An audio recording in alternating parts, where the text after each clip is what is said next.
Locker Room, with all the sports news you need, live. Good afternoon, everyone. I hope you're all well. Welcome to the Locker Room on a Friday afternoon. It is 5 o'clock. It feels like crackerjack, but it's not quite yet. I am Graham Duthie. I'm your host tonight, hopefully joined very shortly by the esteemed Mr. Regan Stevenson. There is no Michael McEwen or Stephen Rayside tonight because they are both at parties. I wasn't invited, clearly. No, I was, but I've got kids, so I couldn't make it. But I am here till 7 o'clock, and we're going to talk you through some of the games that are happening this weekend. There's a lot of games this weekend. And when we talk about Celtic Hearts, I'll also touch on the AGM from Hearts that happened yesterday and a few of the bullet points that I took from that. And I'm still not happy with a lot of the things that were said. But there's also the matter of the first final of the season at Hampden Park on Sunday between Aberdeen and Rangers.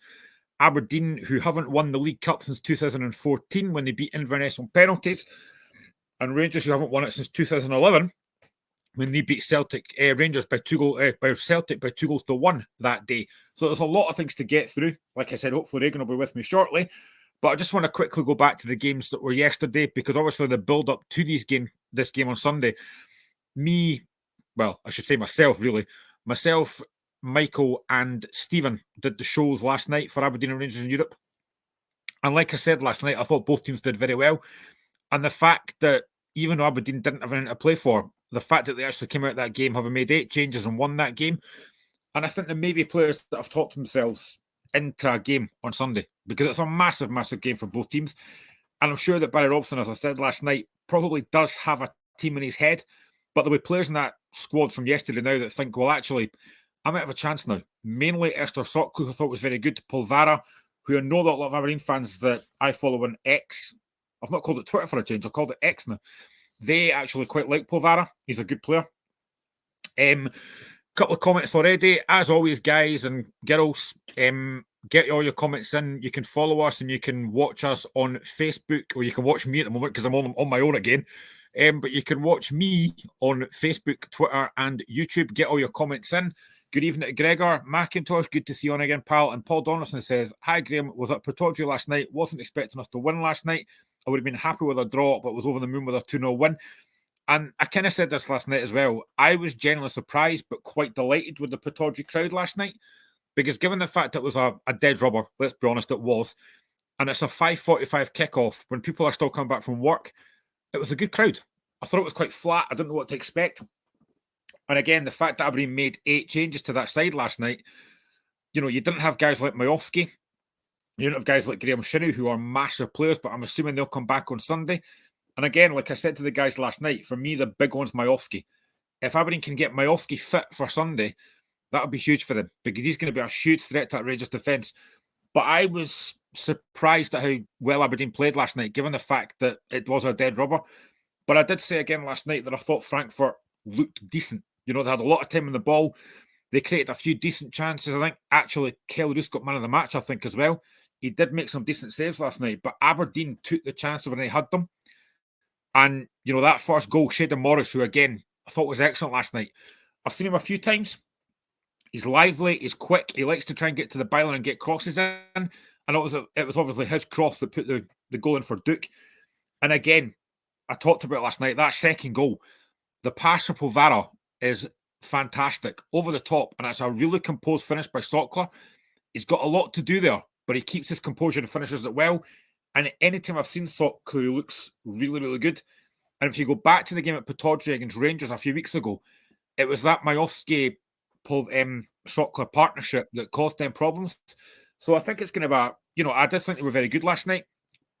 Paul Donaldson said Majowski was back in training today, so hopefully fit for Sunday. And now I can bring in my esteemed colleague, Mr. Regan Stevenson, who looks absolutely freezing. How you doing, Regan? Not bad, Graham. I was running off the bus straight here. How you doing? Oh, it's all right. I'm all right, mate. How's it going? Good. I heard you talking about Majowski there. I mean, a great result for Aberdeen last night. Yeah, we're just saying that. Happy House says good evening. Good evening to Happy House. Obviously, before we touch on the game on Sunday, Regan, obviously myself, Stephen and Michael were on last night talking about the European games.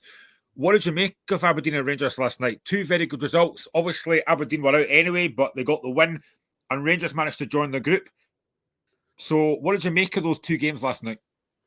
I was really happy with the Aberdeen score.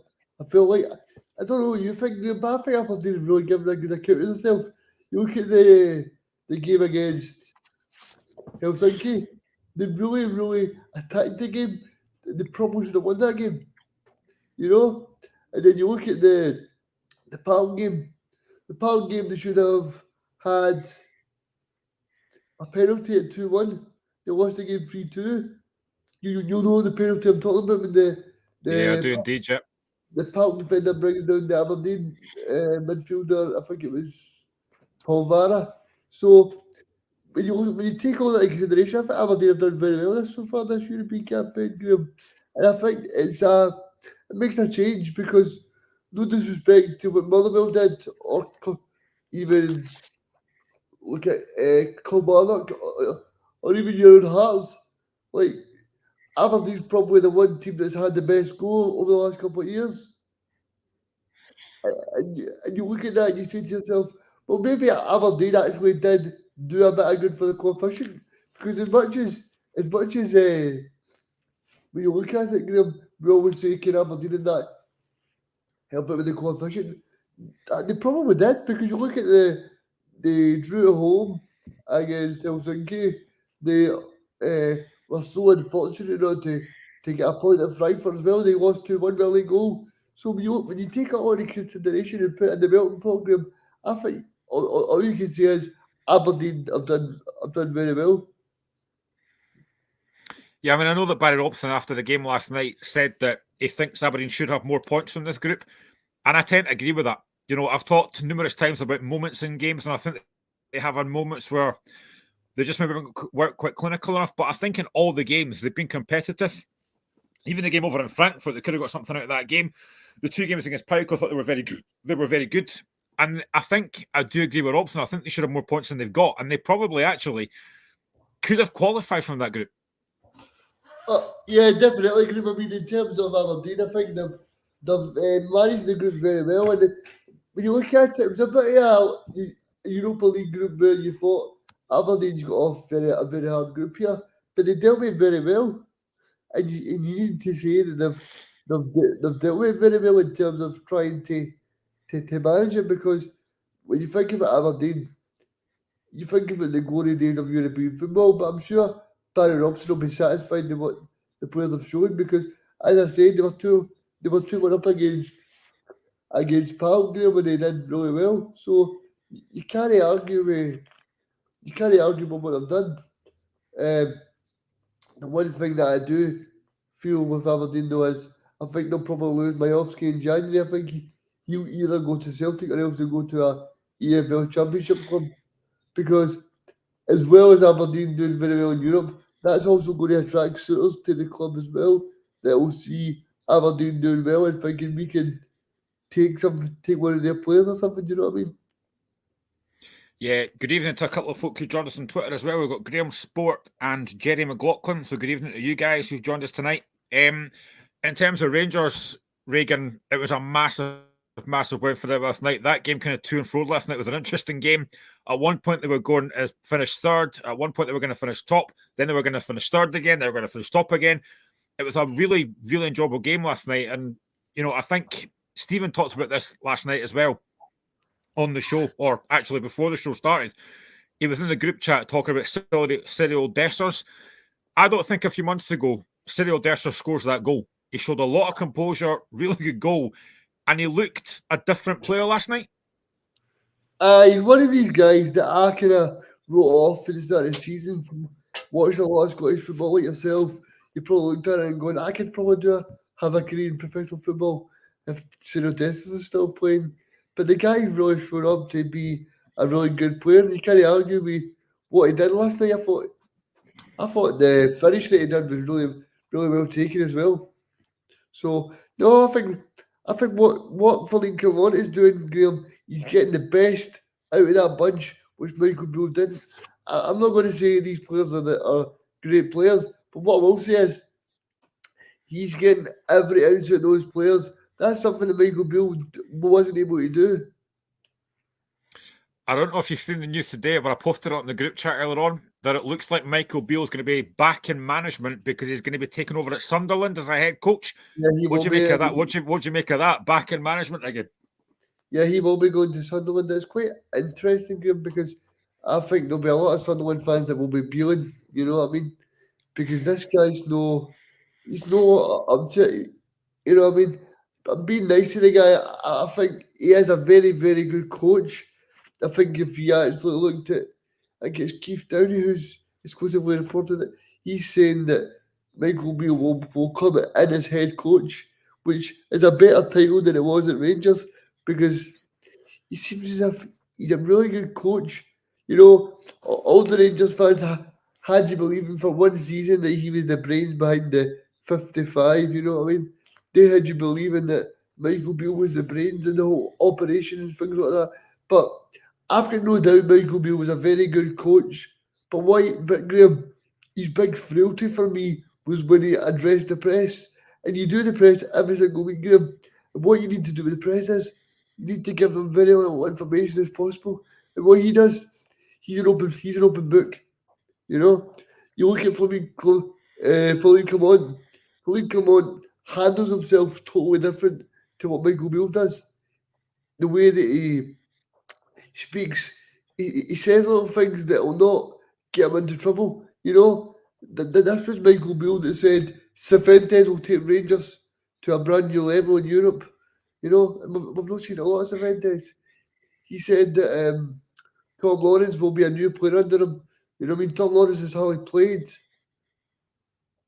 He was talking about that he was hoping that he could get Kieran Dill to be a good player. That guy has hardly even been seen at the Ibrox training centre, never mind playing at the park. And when you look at the overall signings, I mean, he said that he flew over to Italy to sign Sam Lammers. I mean, if he flew over to Italy, I don't know what he's seen over in Italy because I watched him again last night and he just doesn't seem as if he's got something in him to score a goal. He just looks like he's one of these players that just, oh well, I'm just going on, please just be happy, you know. But for Rangers fans are one of the most demanding in the country, and he needs to prove his worth, and he's not doing that, Graham. Yeah, it's a fair point, but I think Happy House says I saw the second half of the Aberdeen game. Was glad to see them winning. The game in Spain was a classic end to end. But I think the one player that is showing up for Rangers just now, Reagan, and that's Ross McCausland. 20-year-old, he seems to be a huge threat. And again, I thought last night he was very impressive. Yeah, I mean, I thought when they said that Todd Cantwell was injured and Raskin was injured, and I mean, they're two big players, Graham. So I thought when Philip came on said that on the Wednesday on his way to Seville, which I've been to before, beautiful city. It's very, very sticky, right enough. But when he said that in Seville on Wednesday night, I'm thinking, right, Rangers are going to be up against it here. But again, Ross McCausland showed up. He showed that he's a very good player, Graham, and he's also shown that he can really develop in a short space of time.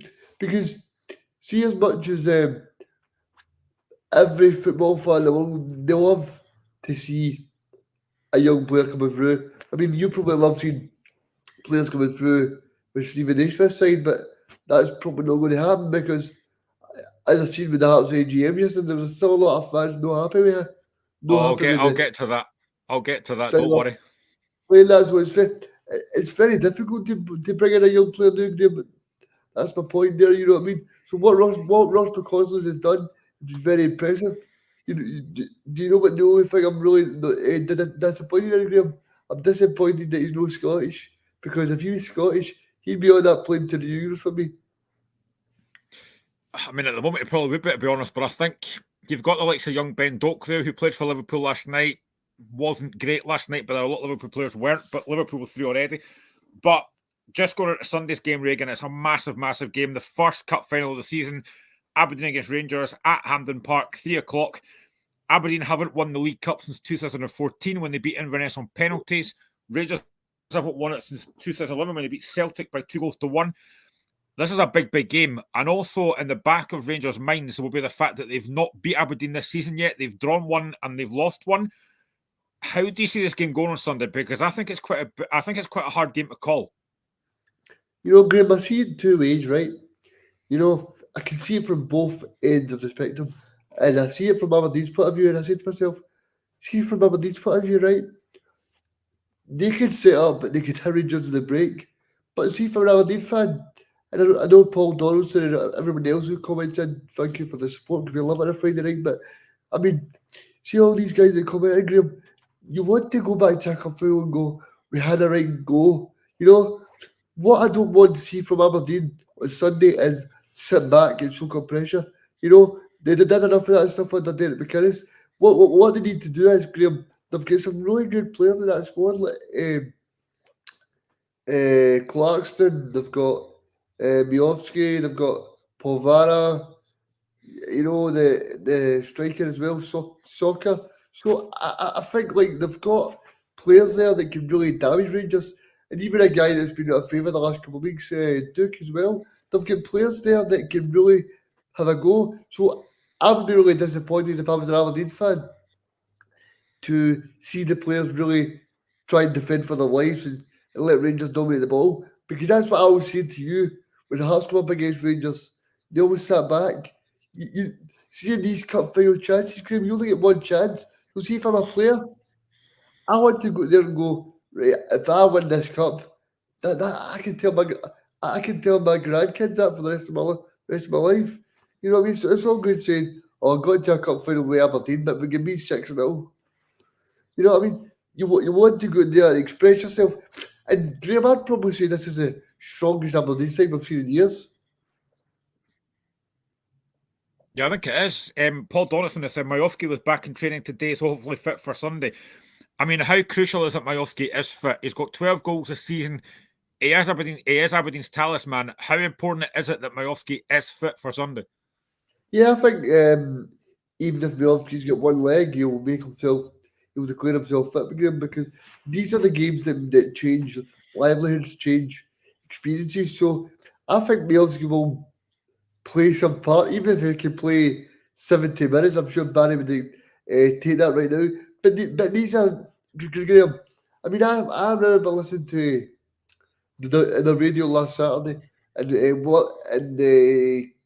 Kerry McIntyre and Wally Miller were talking about if Barry Robson loses today, he might get the sack. And it just shows you how crazy football could be, because a week, 7 days later, he's beat Hearts and he's beat Frankfurt. So it's just a magical world of football. Do you know what I mean? But like I said to David last week, I think Barry Robson's just doing a good job. I think he's got the same syndrome that I said to you last season when it came to Hearts. I think when you play in Europe, Graham, people forget that it takes a lot of time. You know what I mean? Because see the players, Graham, they play on the first day. They don't get back to 4 o'clock in the Friday morning, and then they're playing again the Sunday. So it's a big transition to deal with, and it's okay for us watching the games and paying our money to go watch it. But it must be, I'm not going to make an excuse for the players, but it must be a little bit tiresome. But I do think obviously they need to get on with it. But what I'm trying to say is it must be tiresome for the players to be on the end of those kind of results where they know, right, we've got we're playing against Rangers 3 days later. We're playing against him 3 days later, because they've just put everything into 90 minutes with them. They've beat Frankfurt and they've drew with Park. So there needs to be a balance as well. I know sometimes we can be dead reactionary. That's why me and you're here, because we're here to give a reaction. But I think sometimes we should need to step back, because like I said to David last week, Barry Robson came into the job. He started really well. And I had no doubt about Barry Robson. I actually said to you in the group chat before the Aberdeen Hearts game last week that I felt Aberdeen would win. Just because I know what Hearts are like in these big occasions. They sit back too much. They don't go for the throat, which I wish they would. You need to go. You you need to be able to take your chances when they come. And see when Hearts go 1-0 up, that's when you need to step the foot on the pedal and go for it. You know? And they didn't do that. Then when Aberdeen scored that first goal from Miovski, a great finish, there was only going to be one team that was going to win that game. No, I know. It was really frustrating for me last week watching the game as a Hearts fan. It was just, it was brutal, but I could see it coming. You know, as soon as Aberdeen got the goal, I knew they were going to score. Yeah. The second goal, Paul Donaldson says, I think they will have most of the possession. We'll need to have a 9 and 10 out of 10 from all of the players in the final. If we manage that, we've got a chance of winning the cup, but it will be very difficult. I think being the underdog will suit the Aberdeen players as well. On you go. See, this is where Paul Donaldson says he thinks Rangers have the possession. Yeah, it's okay giving them possession, but what Aberdeen need to do is you need to give them possession in the areas where they're not going to hurt them. You know, because I watched Dundee last week. The Dundee did very well, but what they did was they invited Rangers onto them too much. You know, Dundee could have been 2-0 up within the first 10 minutes. They did a great save through Leo Cameron, I think it was, from Chad Butland. Chad Butland saved that, and then he conceded that 1 minute later. So it's all about taking your chances against these teams. But see, if you sit back too much, that can give you big regret. Somebody says Aberdeen had very possession last night, 2 shots. Yeah, I get that against German opposition. They had very possession. But I think if you look at Frankfurt overall, Graham, Frankfurt could have probably scored a lot of goals last night. So you don't want to be inviting teams on to you as well, like saying, right, we're happy just to sit back here. You want to be imposing yourself in the game. It's like I said to you 2 minutes ago, Aberdeen's got some great players in that team. They've got Johnny Hayes, they've got Miovski, they've got Soka, they've got Polvara. You know, these are players that can win you a game. Even Nicky Devlin. Nicky Devlin's somebody that got David Martindale straight to a final. You know, so I think Aberdeen should have no fear. But what they should do is they should impose themselves on the game. See, one player I think will be crucial for Aberdeen on Sunday is Graham Shinnie. Now, what I noticed last week quite a few times is he was in the referee's ear every 5 minutes. Hearts didn't have anyone that did that. Graham Shinnie is a very experienced player. I think he could be really important for Aberdeen in that midfield on Sunday, because if he can win, if he can win or help win that midfield battle, I think it gives Aberdeen a chance, because Graham Shinnie's a big player. I think Graham Shinnie is a big player. I think you're spot on there, because he's one of these guys that in the tough moments and the big moments, he can put in that tackle, he can make that clearance, and he's, even though, like you said, he's in towards the referee, he's doing things. These are things that influence and really inspire the team. That's maybe something that Aberdeen were missing last year when they got beat off Darvo and things like that. So I think having Graham Shinnie back is a really shrewd signing by Barry Robson, and we can't argue it because it's been great for him. And when you look at Aberdeen as a whole, Graham, I think you can only be happy. I mean, they've got 19 points, but you've got St Mirren on 25 or 26. So I think St Mirren on 25, yeah. Yeah, so I think when you look at it, Graham, I don't think Aberdeen fans should be panicking, because this is a St Mirren side that I don't really trust to win the majority of their games. Oh, okay, they're great. They're doing really well at home. But what's St Mirren doing the majority of their games is they don't dominate the ball. Stephen Robinson sets them up very well. Of course he does. But Aberdeen, when they play home and away, Aberdeen are dominating the ball. So I think Aberdeen will probably finish third, Graham. Because even though I'm impressed with Hearts last couple of weeks, I know Stephen Naismith won the manager of the month. I looked at that game last week and I went, Hearts need to win this game for the psychological edge over Aberdeen, because I read a stat that Aberdeen have beat Hearts every home game since 2016, I think it was. You know, so when you look at that statistic, even though the majority of those players are still there. It must be on their minds. Gregor from McIntosh says, my prediction for Aberdeen Rangers is 2-2. Well, that means extra time and potentially penalties. I hope it doesn't go to that because we're going to be on air at the time. Paul Donaldson says, in a Hearts match, Shinnie was poor in the first half but played really well in the second half. Usually when Shinnie plays well, the team plays well. And Happy House says, get the heating on, Reagan. You're making me cold. Yeah, I'm just in. So I've got the heat on. And I'm talking to Graham.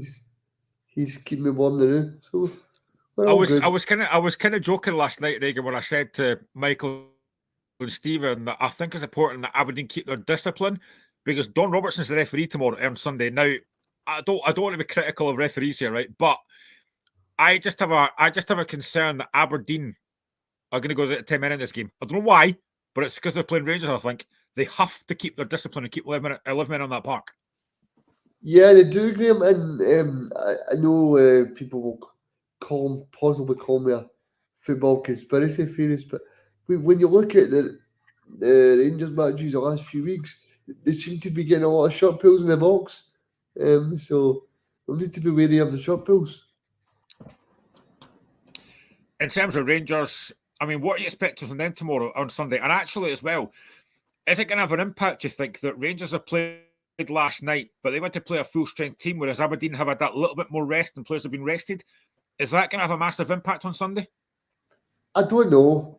I mean, I listened to Flynn come on last night when he spoke to the media. I was listening to hear, and he spoke to a lot of journalists out in Seville, and he was saying that this game won't have an impact on the game. I think that's wrong to say that, because surely if you're a manager, surely that bears a positive impact on your team when you're looking at it and saying, right, because Rangers went to the game last night and I had no expectations that they would go in there and win. But what it does as well, Graham, is it makes the coefficient better for the whole, because we were kind of thinking to ourselves, right, where are we going to get coefficient points? But I'm telling you, if Rangers can get through this last 16, then we've got more coefficient points and we might actually fend off Turkey, which they hope that they get the Galatasaray don't win it.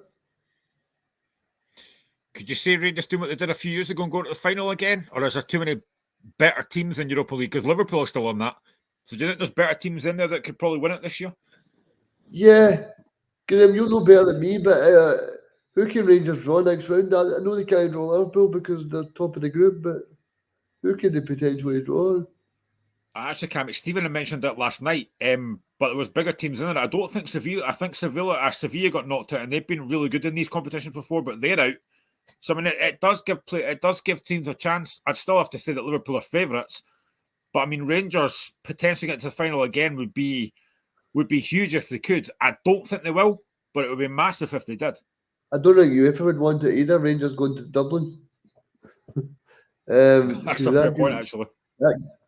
That could end bad, but yeah, I mean, Rangers have done fantastic. You have to say, I mean, what they've done in Europe so far over the past couple of years is to be commended, because, well, let's be honest about it. When they have the 4 or 5 spots in European places, if it was for Rangers doing so well in Europe year upon year. So, and then it's quite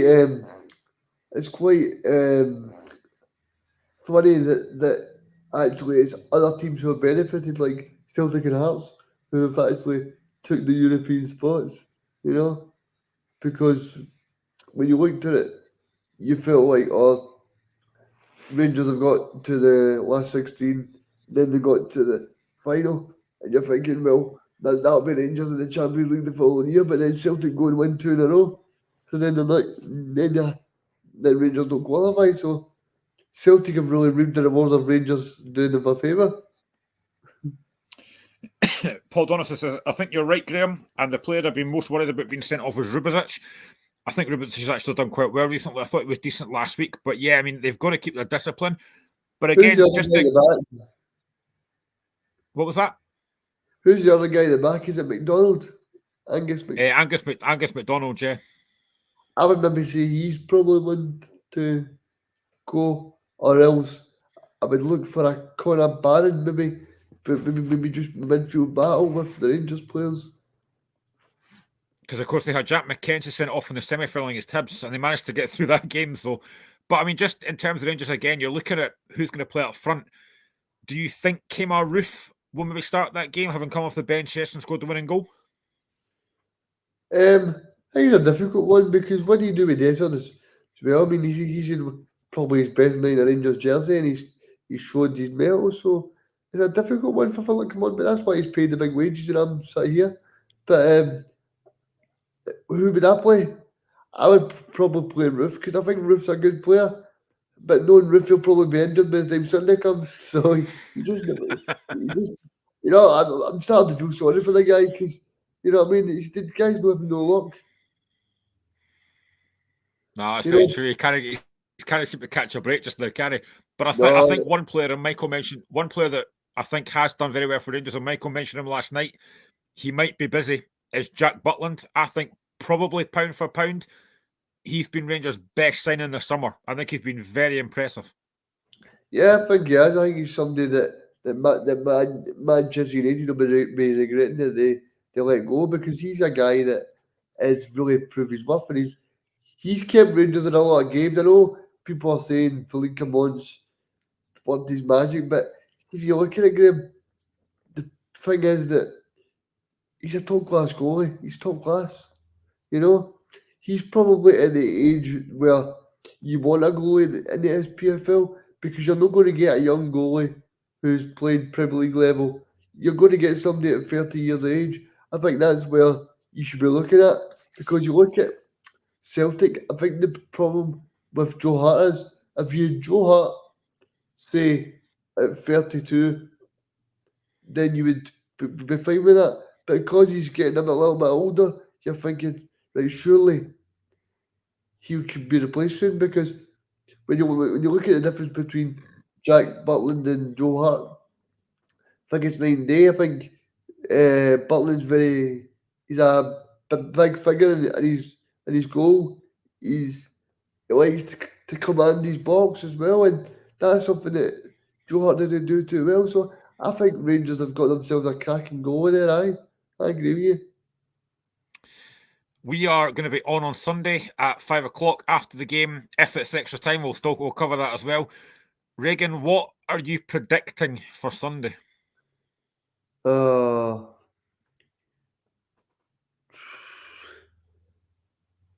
Rangers 2, Aberdeen 0.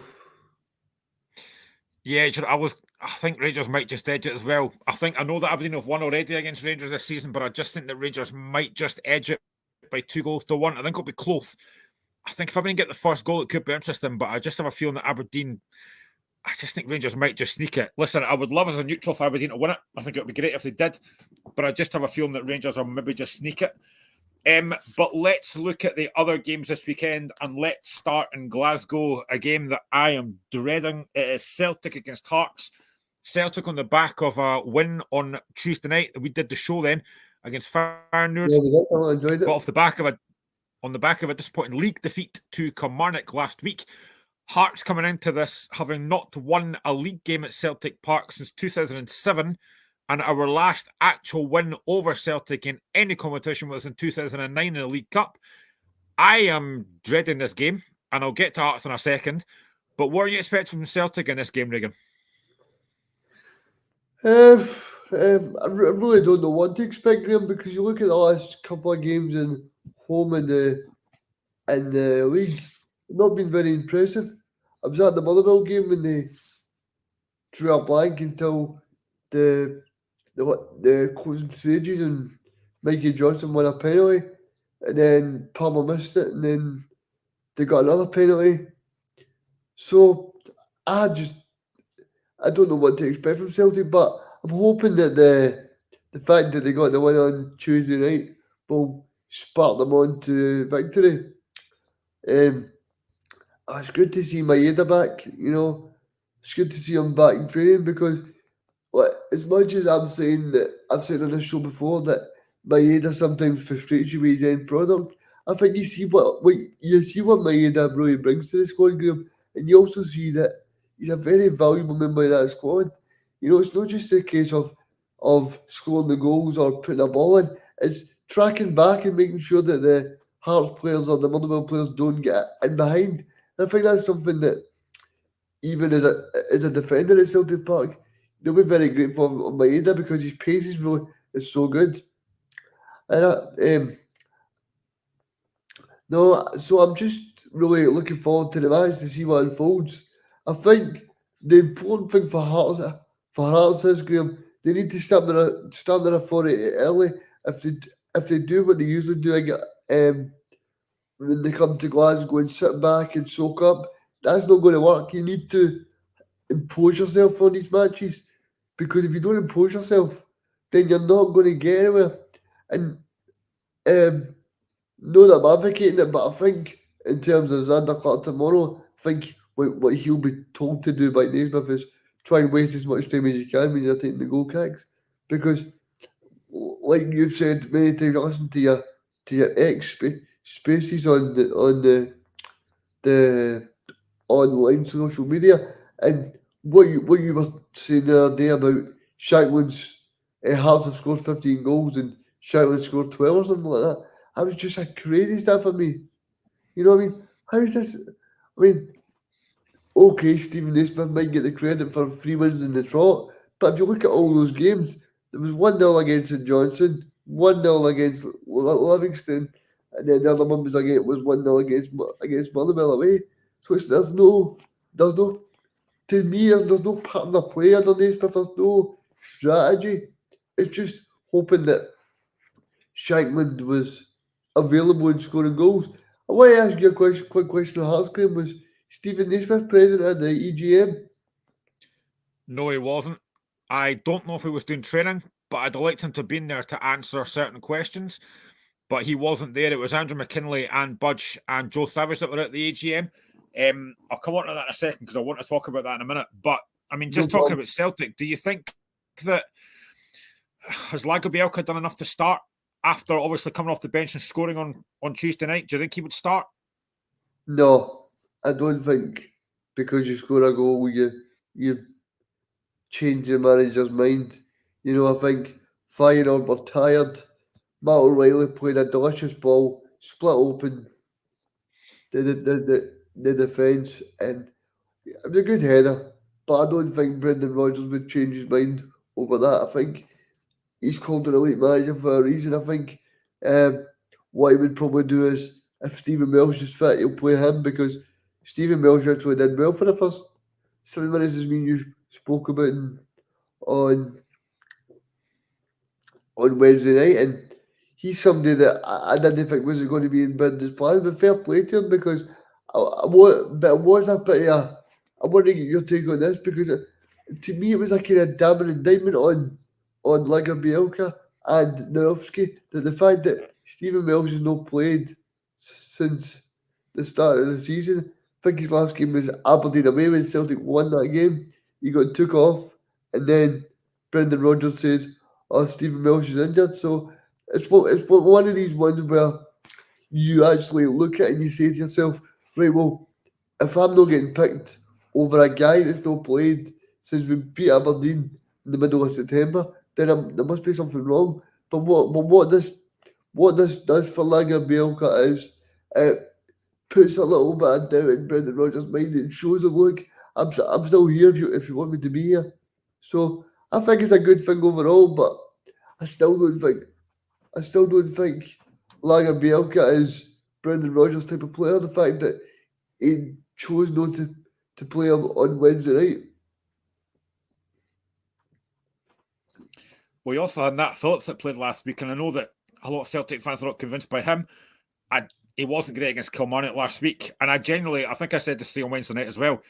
I think if you're a Celtic fans a few weeks ago, if they'd be lining up with Stephen Welsh and Liam Scales as a back partnership, I think they'd have laughed at you.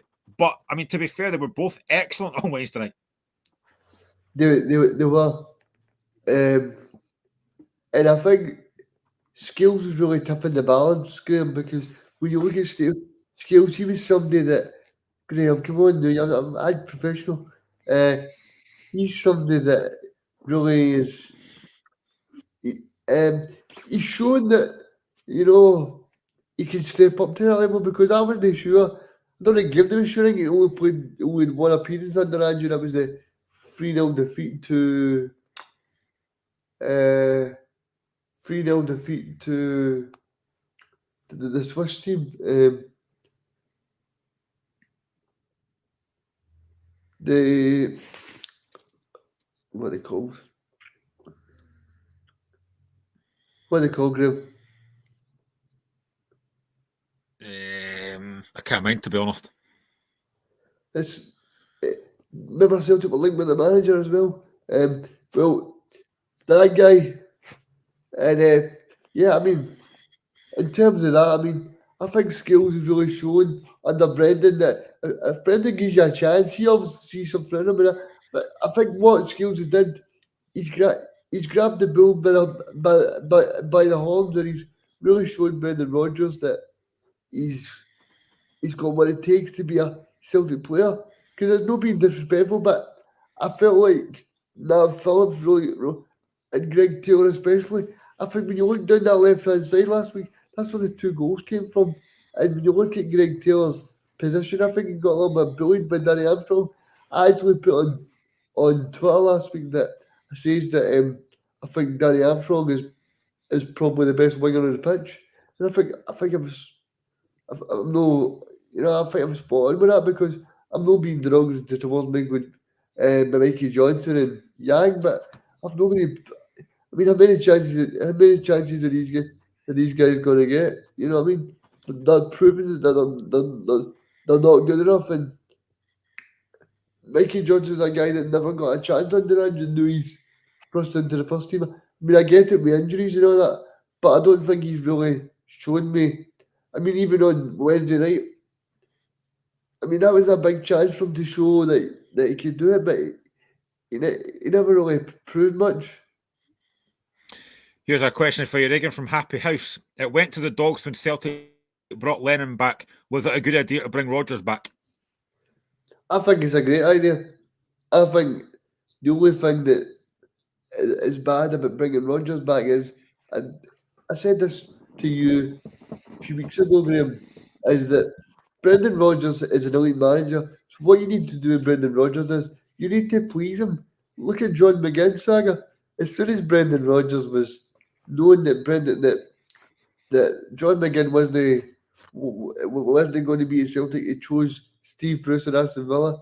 That was all because Celtic were trying to bring the biscuit tin out and go, oh, we don't think you're worth the extra 600 grand.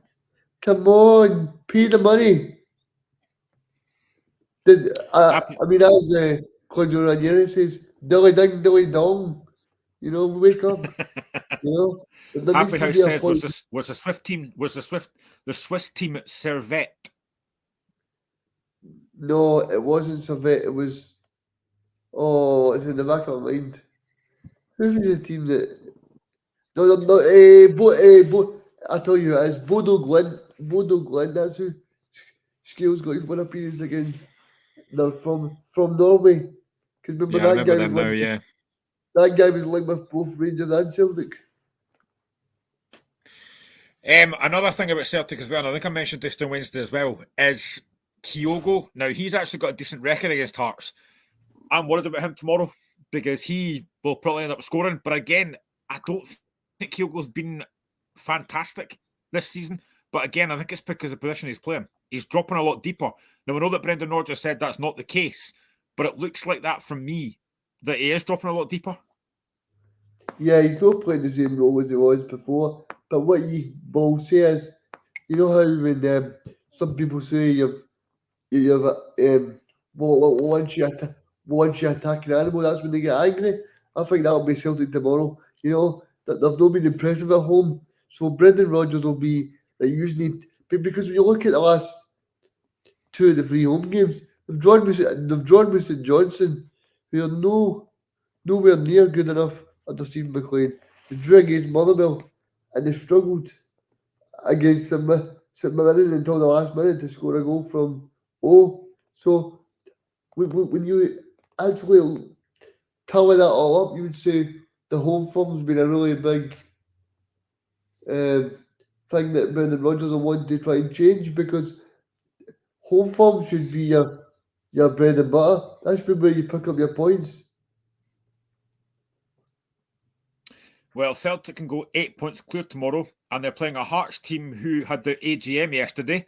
Now, I did take a few bullet points from this, and one of the things I was interested to hear was about the appointment of Stephen Naismith in the first place. Now, the question was asked about why they appointed Naismith, and the board basically said that they did sound out other applicants, but they felt that Naismith was the right option, and they went back to last season when Naismith took over and said that the style of football was good.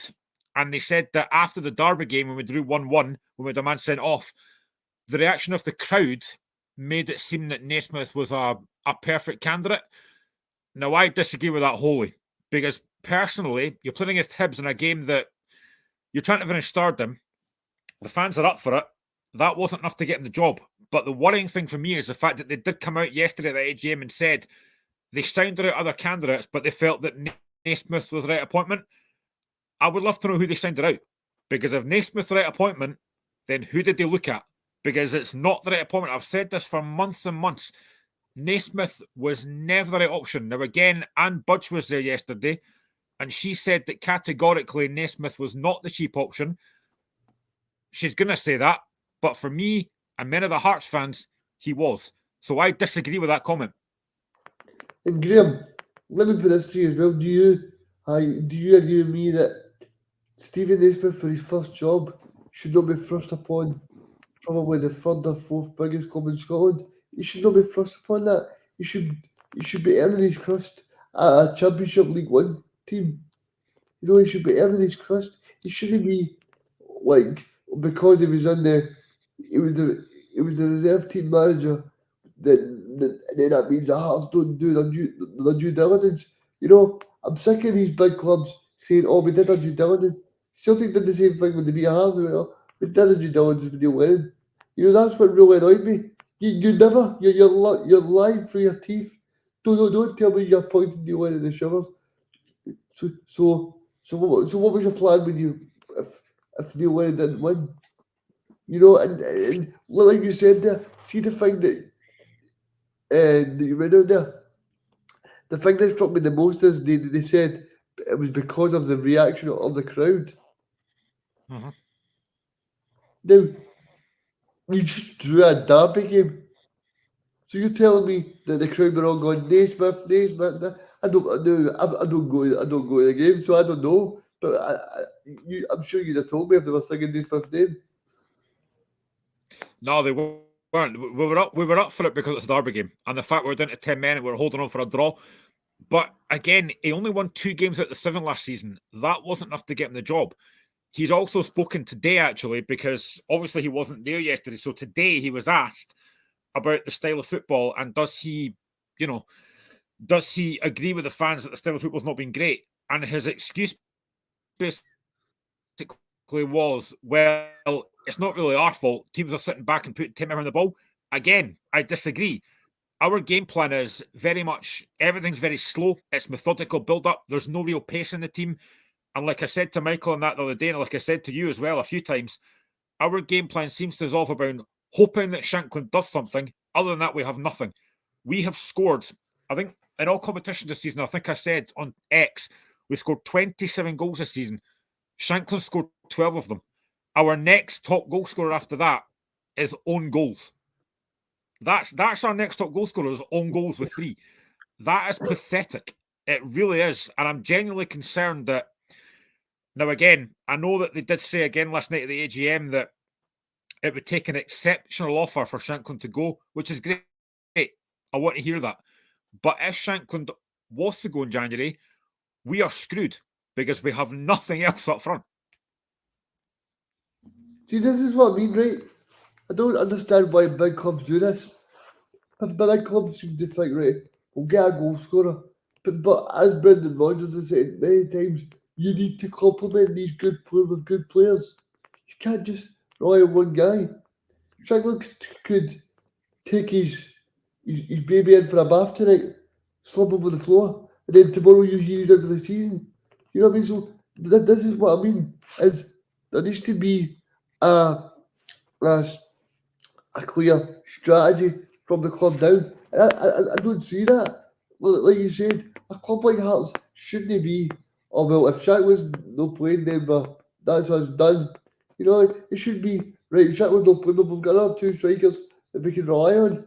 And okay, fair enough. You've got Liam Boyce, Graham, right? You would admit that as well, but see, in terms of Boyce, you need to remember that players are getting older. Players are getting not as sharp-eyed as the ones were. And see that stat you read out to me there, Shadow's got 12 goals and the rest of your goals have been on goals. That just shows you that, see if Shadow's not playing, Graham, you're totally worried where the next shot or the next chance is going to come from. And that needs to be addressed because a club like Hearts should have options there.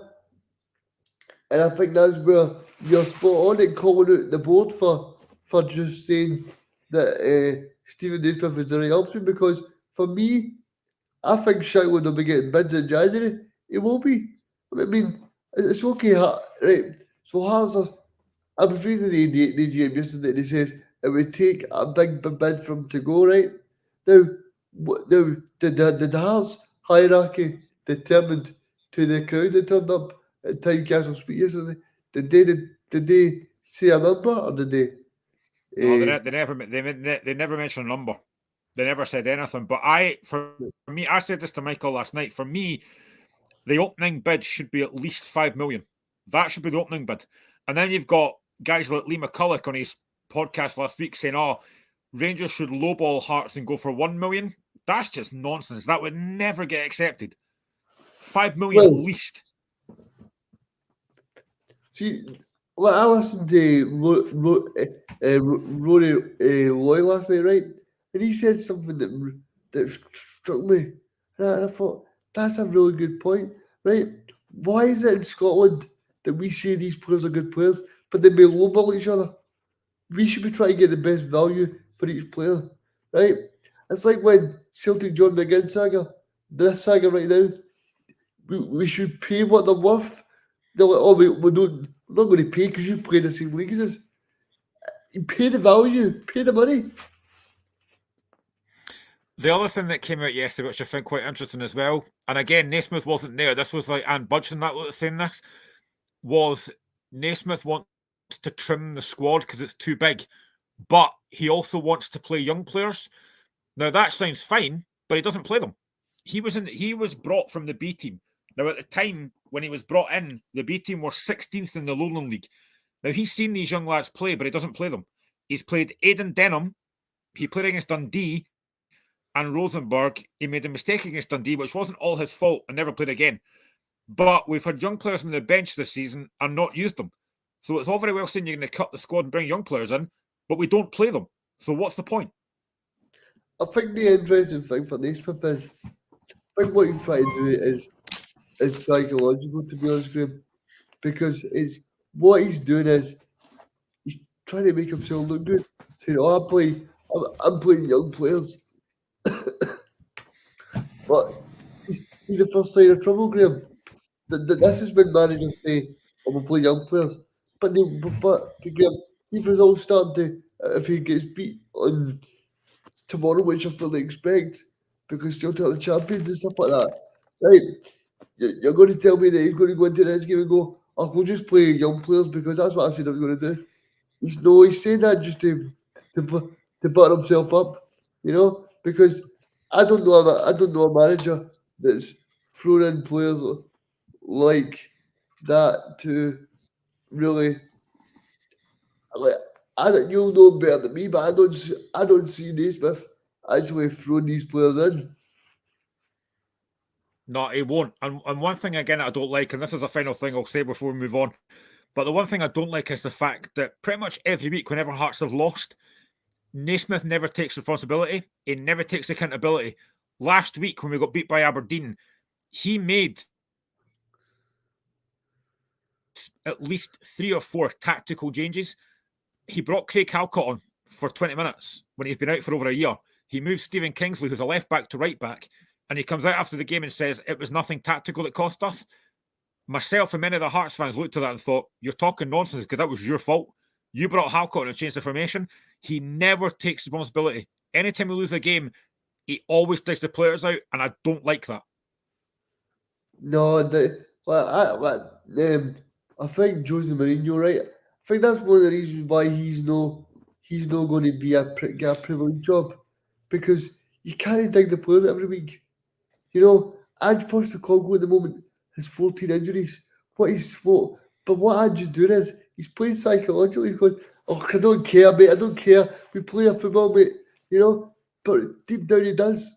But then he's playing psychological warfare, because what the managers need to remember is, see if you say negative things in the press about the players, they're not going to try for you. Because let's be honest about it, Graham. I watched Antonio Conte for the last 4 years at Spurs, right? Now, see, every time he came out and he slated the players and said they're rubbish, it's the same old story. Every year we talk to them, they're never going to change, right? Why do you think they're doing well this year? Because I'm just making it play with freedom, play the ball forward, attack. Whereas if Antonio Conte was in charge right now, he'd be going, oh, we've lost Harry Kane, we've got so many injuries. It's all about attitude towards the manager. And it looked like you said, if Naismith is blaming the players all the time, that's not going to be a good mix. No, absolutely. Predictions tomorrow, Regan? Depends how the game goes, Graham. I think if Celtic get an early goal, it could be any score. It could be 4 or 5.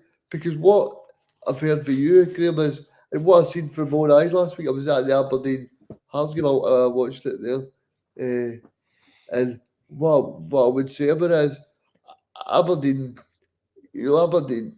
fully deserved that win, because they, as much as Hearts scored that goal, I can't remember too many chances after that goal.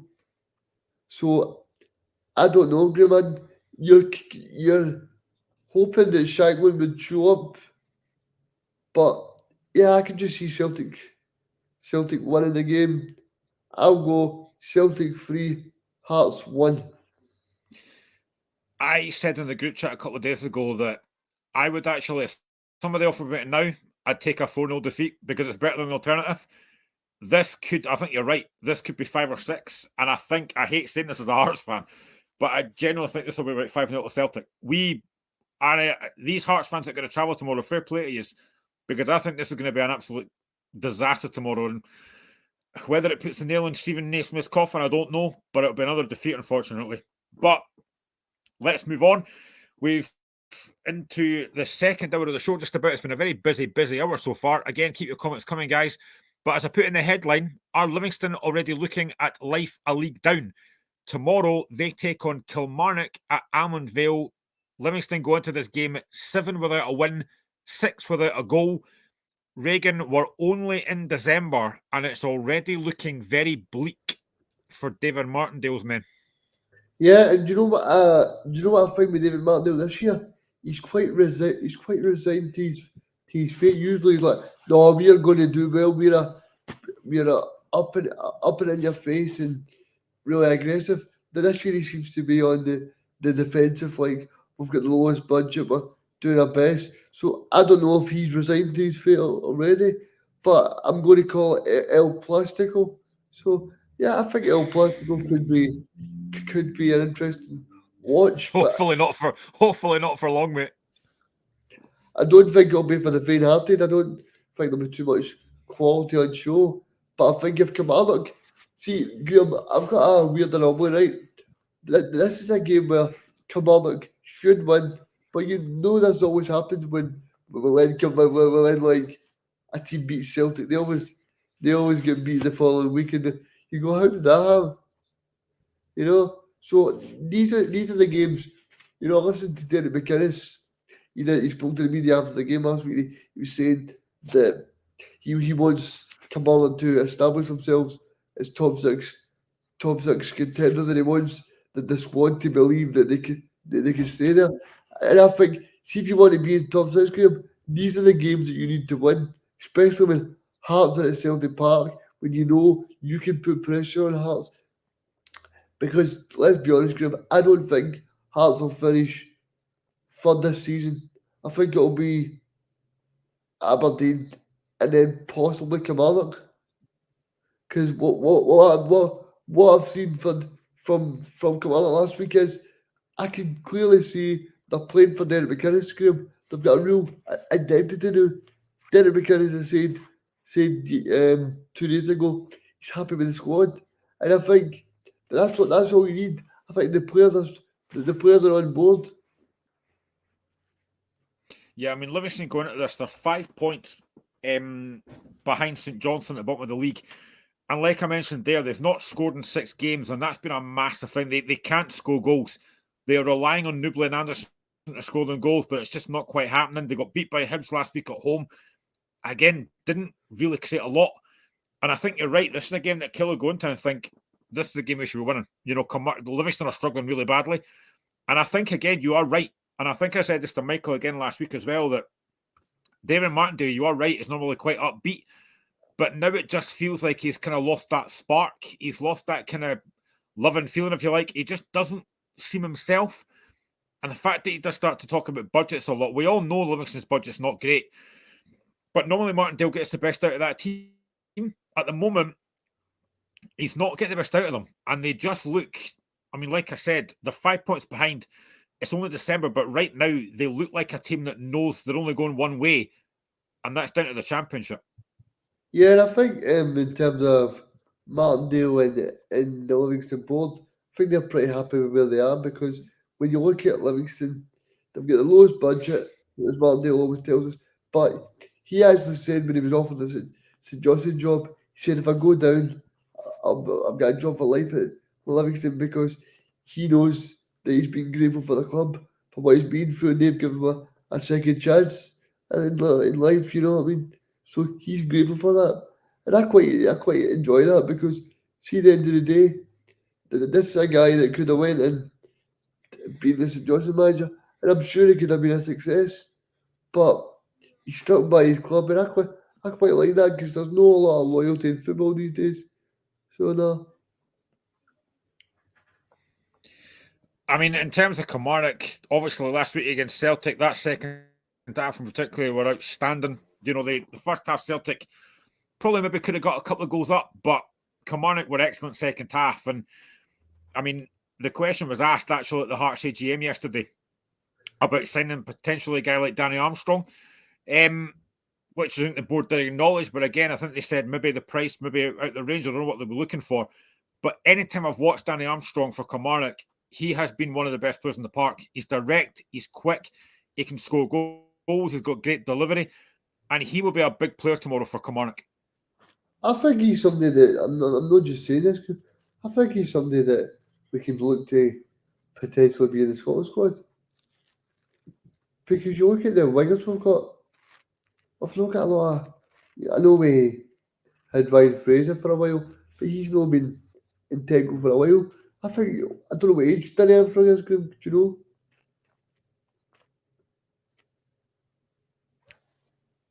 I can find out. Give me 2 seconds. No problem, but I think Danny Armstrong. I think Danny Armstrong, to be honest, Graham, is something that Scotland can really do with, because he's putting in performances that really merit that recognition. Because, like I said, that was Celtic's wingers last week. Mikey Johnson. He's 20. He's 20. He's 26. He's 26. You know what I mean? Surely there's. I'm not the only one that's thinking Danny Armstrong for Scotland, because he's at a good age. You know, he's no. And even though he's 26, there's still a lot of progression there for him, I feel. And I think he's somebody that every time you watch a game, he's somebody that can play a good pass, or he's somebody that can get you off your seat. You know what I mean? Not that I'm getting up my seat too much, but he's somebody that can really, like, take the bull by the horns and really grab a game by the scruff of the neck, because that's what you need. you need players like that, and I'm sure Derek McKinnon would admit that he's in top form and he's somebody that'll be attracting a lot of attention, especially in Scotland and possibly down south. And I'm sure with Steve Clark being a Kilmarnock fan and former manager, I'm sure he's keeping tabs on all the players. Because let's not forget, Steve Clark's debut as Scotland manager, who was the striker?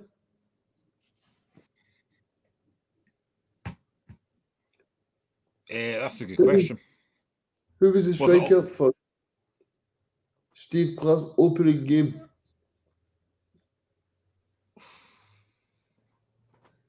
Wasn't it Burnley or something, was it? It was Eamon Brophy. I forgot he played for Scotland. He started the one game, it was Steve Clark's first game. And then he got brought off from the match winner, Ollie Buck. Remember? Ollie Buck scored the winner. I do, yeah. Happy House says, Armstrong never fails to impress at Killer, which is very true. And again, I think something I like about Kilmarnock as well is that backline. They got Stuart Finlay and Robbie Dees, who look very impressive. I thought they were excellent against Celtic last week. They've got two powerhouses in the midfield and Liam Donnelly and Brad Lyons, who again look very good. I just think that Derek McKinnon gets the best out of that squad. And again, you've got a guy like Kyle Estelle up front who's physical, he's quick. Again, he's a goal threat. Kilmarnock have got a lot of threats in that team, and at the moment they're sitting fifth. I mean, I think I might ask you this before, Reagan, but do you see Kilmarnock breaking into that top six? Because there's probably no reason they couldn't. Yeah, because I don't see anybody else putting up trees. I know you tell me that Hearts are no playing so well, so this might be an opportunity for a team like Kilmarnock, because this is the kind of thing that they did against when Steve Clark was here. They got results against the bigger teams, and I watched that game against Hearts 2 weeks ago there on Saturday, and they probably should have got something in that game, They dominated that match. It was only for a goalkeeper error when Shackland put his boot up towards the keeper, and then the keeper kind of fumbles it a little bit. But I think when you look at Shackland overall, you need to say he's probably the best striker in the league at the moment. And when you're thinking about Kilmarnock, I think they'll definitely be up there, because I know St Mirren are on 25 points at the moment, but I think Kilmarnock are on 20 if I'm right. So they're proving to everybody that they can be serious. Like you said, they've got Frizzell, they've got Armstrong, they've got Donnelly, they've got Robbie Dees, they've got Mayo, they've got Finlay. They've got do you know what the way we describe Kilmarnock, Graham? They've got a really good backbone, they've got a really good spine of a team. The only position I would say they probably need to strengthen would be a goalkeeper and a striker, because I still don't trust that goalie. But yeah, I think when you look at that spine, that's probably as good a spine for any Scottish team apart from probably Celtic, Rangers and Aberdeen. No, that's a very good point. I know that Finlay again was seen it around the Scotland squad at some point as well, Stuart Finlay. I don't think he ever got into it, but I think he was around that Scotland squad at some point. He got his first cap under Steve Clark against San Marino. Just going back to Livingston, I was looking at some of the stats actually, because last week against Hibs, they played Curtis Guthrie up front. Now, Guthrie's 30-year-old.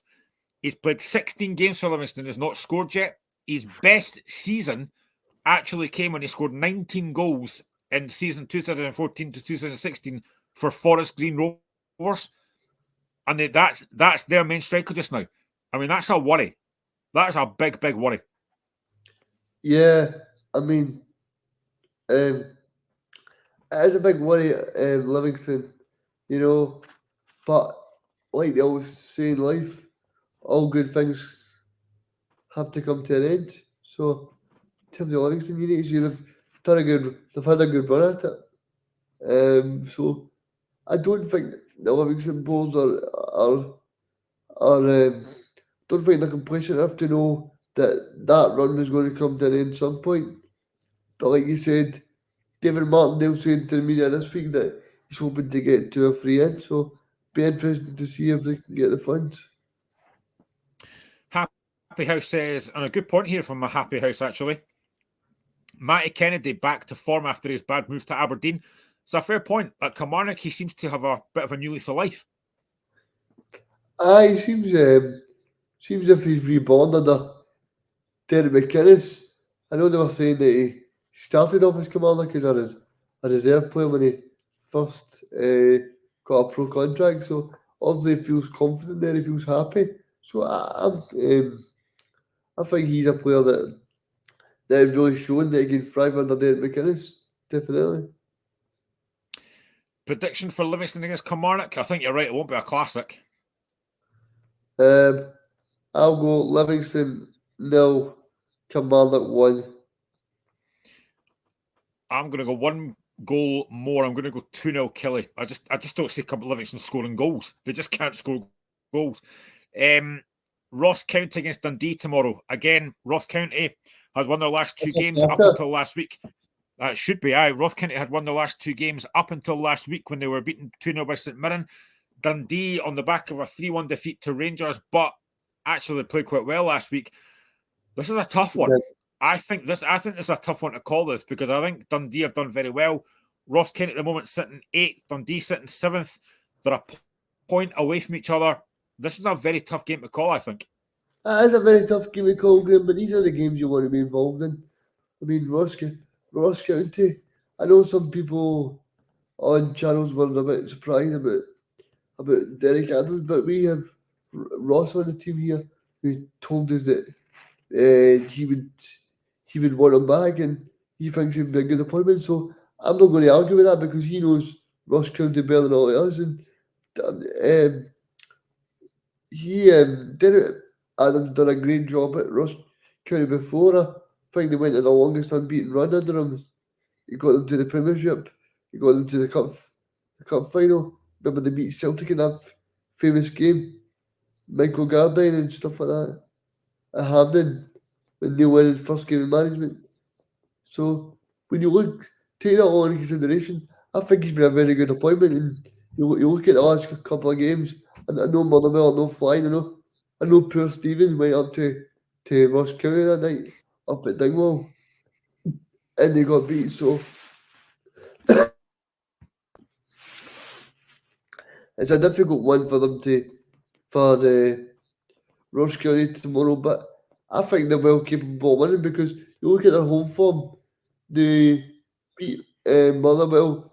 They've also shown against St Johnstone, I think it was, that they beat at home as well, and then they also got a draw at home as well. So I think the record since Derek Adams has come in been very good. I think they also beat St Mirren, I think it was. They did beat St Mirren when Derek Adams first came in. So when you look at that, the home form's been crucial, and I think that was something that Malcolm Mackay did really well over the past couple of years was the home form. But it's also difficult to attract players. It's funny because before Adams got appointed, there was a Sports Central I listened to, and actually Ross was on that as a Ross County fan, and he was asked about who he wanted, and he said Derek Adams, and the kind of Sports Central panel were a bit kind of weren't overly keen on that. Are you surprised? Were you surprised how much they kind of didn't really agree that was the right appointment? Because I think Derek Adams is a really good appointment. Yeah, I think in terms of when you're out of sight, Graham, you're out of mind. You know, it's like Ryan Gold. I think Ryan Gold's a fantastic player, doing really well at over in Canada, at Kansas City. But see when you're out of sight, Graham, you're out of mind. And see when you're down south, Scottish fans are only obsessed with who's doing well up here. They don't care who's doing well down there. When you look at the job he did at Plymouth as well, he did amazing there. The budget at Plymouth was terrible compared to other clubs, and what he managed to do there was great. Then he was at Morecambe as well, and he did well there on a tight budget. So I think Ross County fans are entitled to want him back because he's probably the most successful manager in a long time. And he kind of made Ross County into the whole the wholesale name they are now, because there was time years ago where you felt Ross County, but now they're a kind of staple holding Scottish football, Graham. They're a kind of club that you think, right, Ross County could actually be here for a long time, and I think we just associate Ross County with top flight football now. Well, it was a bit of heartbreak for the Partick Thistle fans last year, Graham, but what a game that was, and I think Ross County will be safe for the top this year. I'm going to put my neck in the line. I think David Martindale's side will finally go down, because, like you said earlier, they don't look as if they're going to score. And I think Derek Adams will prove to be a very good appointment, because that would have been the call for Roy McGregor, is, do I stick with Malky or do I twist? And I think, no disrespect to Malky Mackay, but I think when Roy McGregor struck that relationship with him and he says, who can I rely on to keep this up? I think he's got that phone. I think he's got on that phone to Derek Adams. He's thought, this is the guy I need so we can stay up. Our Dundee fan, Gregor McIntosh, says Dundee, I think, will win 3-1. I mean, let's be honest, Regan. I think Dundee have been very good so far this season. You know, they're sitting comfortably at the moment in 7th place on 18 points. They went to Ibrox last week. They had a go, maybe a little bit unfortunate to get beat 3-1. The penalty decision was a turning point. But Tony Dockett's done a great job this season. Yeah, he has. I mean, the job he's did is fantastic. I mean, I wasn't expecting it, but fair play to him, because I think he's shown that he's a capable manager. I mean, I already spoke about the transition of being a very good coach for Michael Beale, and that didn't work out well for him. But but Tony Dockett, he's earned his trade under Derek McInnes. I mean, I know Derek McInnes is. I know some Aberdeen fans are quite fickle, and they think, well, he stayed there too long, but he did a very good job there. And I think you also need to recognise that the Dockery is a big part of that as well. I think in terms of this game tomorrow, I think the interesting factor for me will be who starts the better, because when you look at Dundee's got some really good players in terms of Leo Cameron, Luke McCowan as well, and Zach Johnson. So I'm really interested with Dundee. Those three players, and Zach Johnson and Luke McCowan, they're players that can really take the game to them. And I know he's not really ripping up trees, but they've also got Scott Tiffany, and they've got Zach Rudden as well. So when you look at Zach Rudden was a guy at Partick Thistle who was one of these guys that really ripped up trees. I mean, Zach Rudden proved to everybody at Partick Thistle that he's a good player.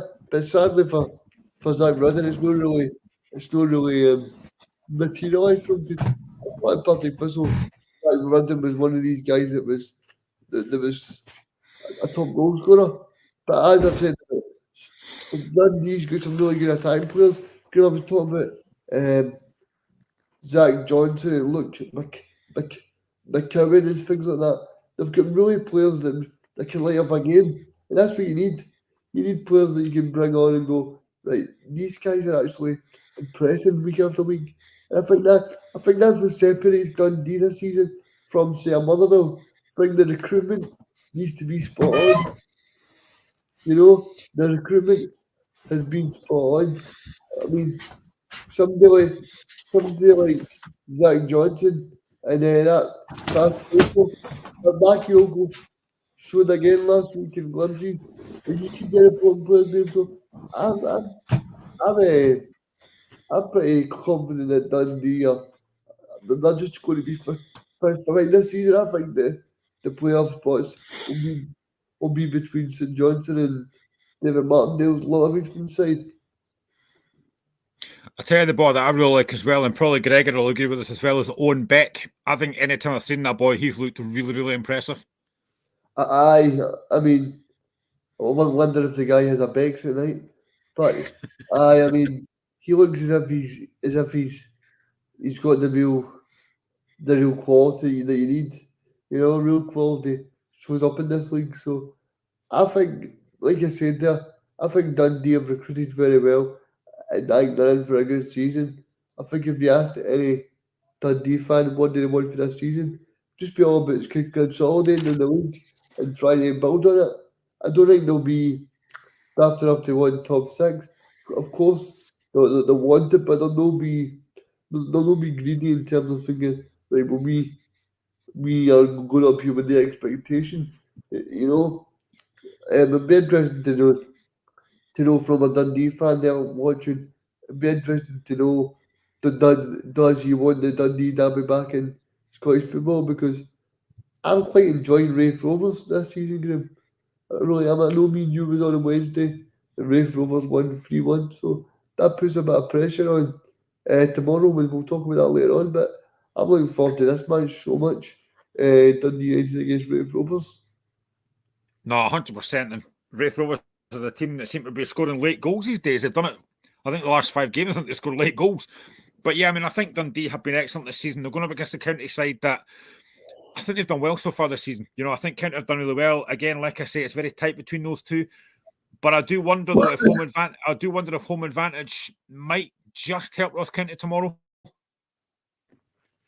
Yeah, I think it might, Graham, because Ross County have actually made it into a fortress last season when they stayed up.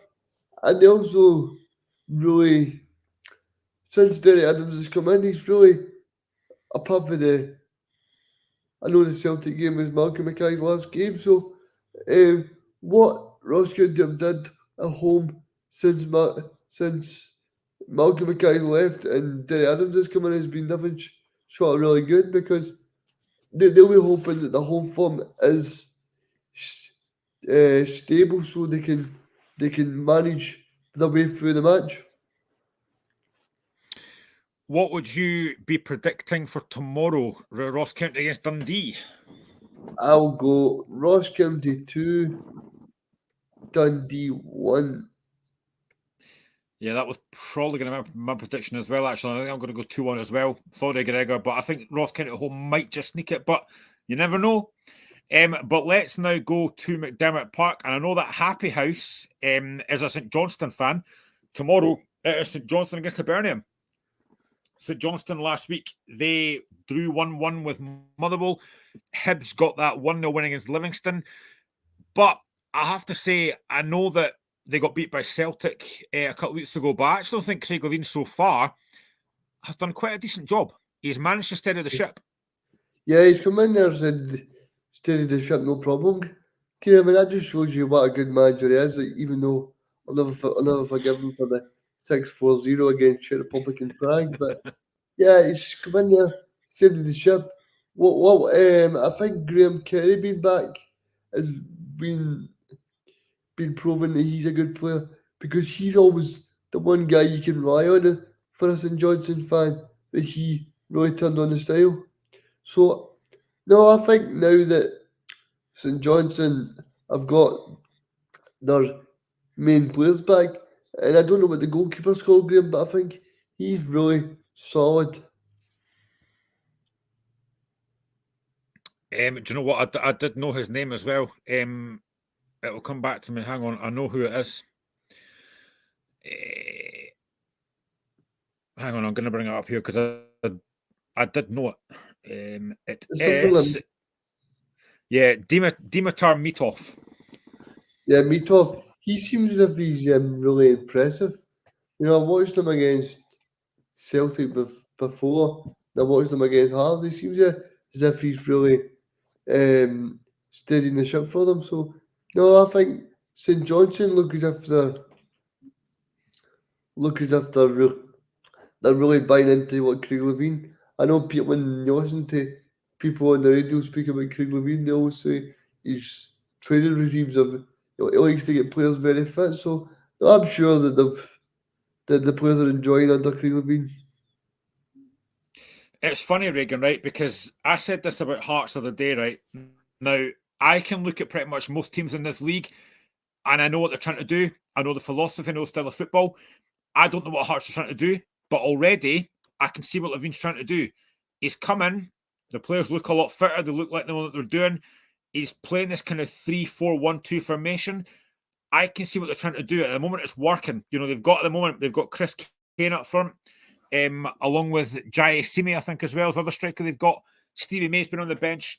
They've not got Nicky Clark back yet. He was back for a couple of weeks and he's back out again. But I can see what St Johnstone's trying to do, and they're getting the benefits of that. They were disappointed they didn't win that game against Motherwell last week.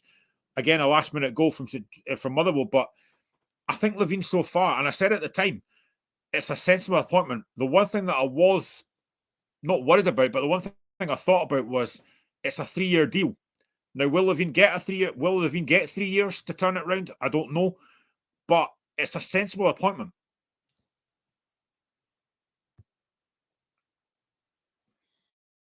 I think it's a sensible appointment in terms of steadying the ship like we spoke about, but he's also got experience in terms of Scottish football. He's watching it into every week. He's on sports programs. He's on the radio. He knows the ins and outs of all these teams. So that's obviously something that enticed him back in. You know, this is not a guy that's been employed and he's never worked in Scottish football. Craig Levein knows the ins and outs of Scottish football, and he's somebody that can really pass on his experience, because let's not forget, Craig Levein did a marvellous job at Dundee United when they had Stuart Armstrong, Craig Conway, Danny Swanson, Lee Wilkie, Zendaza. So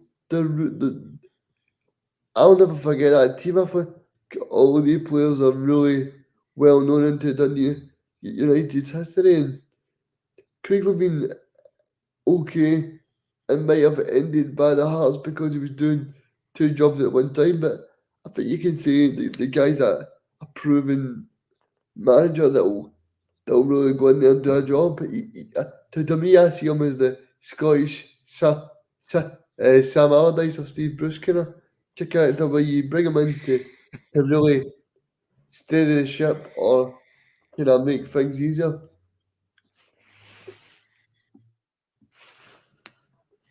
Happy House says, and Happy House is a Johnson fan, the media are giving Levein a win before he walked through the door. The game when Alec Cleland took the team, which I completely get your point there, to be honest.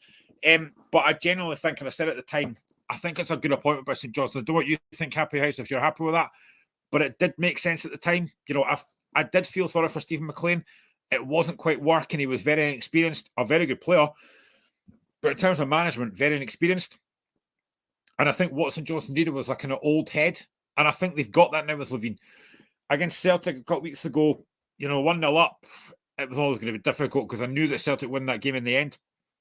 But I think what he's done is he's brought I think he's got a team together now where they really weren't before. You look at the start of the season, they got hammered by Stirling Albion at home, they were beat by Hearts at home, and it just wasn't really working with Stephen McLean. But I think bringing in a guy like Levein does make perfect sense, and he's done a good job.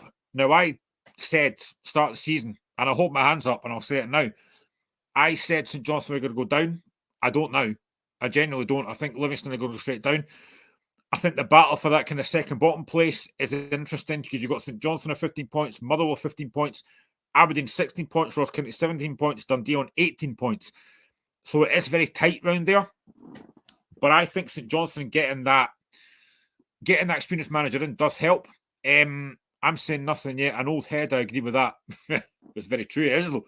But I just think it makes sense. And obviously having Andy Kirk there as well, who was at our Brecon with Levein, I think it's just a sensible appointment. It does make a lot of sense, and I think Levein's going to do a good job there. And I think tomorrow is a big game. And obviously he will be looking at a game against Hibs, a team he knows very, very well from being at Hearts.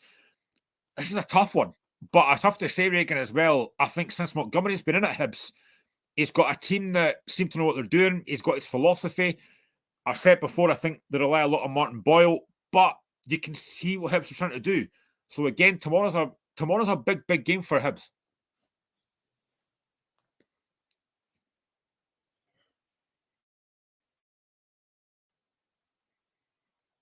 You're on mute, mate. Oh, sorry. What I was saying, Graham, is I think when you look at That's Hibs, all right. what I was saying is what you can say about Hibs is that they're getting the full Monty with Montgomery. You know what I mean? They're getting the full Monty. So Boom, boom. I think he's. I think that's started okay. I mean, they're playing good football. I really like Johan and Muller plays for Hibs. So I think they've got a decent squad. Do I think I could that if you're putting a Cooper on most weeks, you can rely on them? No, I don't. But I think they'll win tomorrow because I think in terms of Hibs, I think they're building confidence up.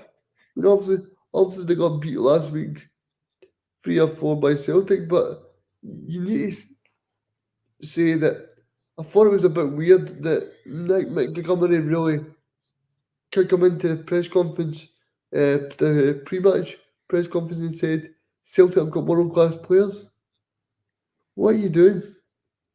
Go out there and go. We're going to have a game plan. We're going to set up well, and we're going to try and score goals.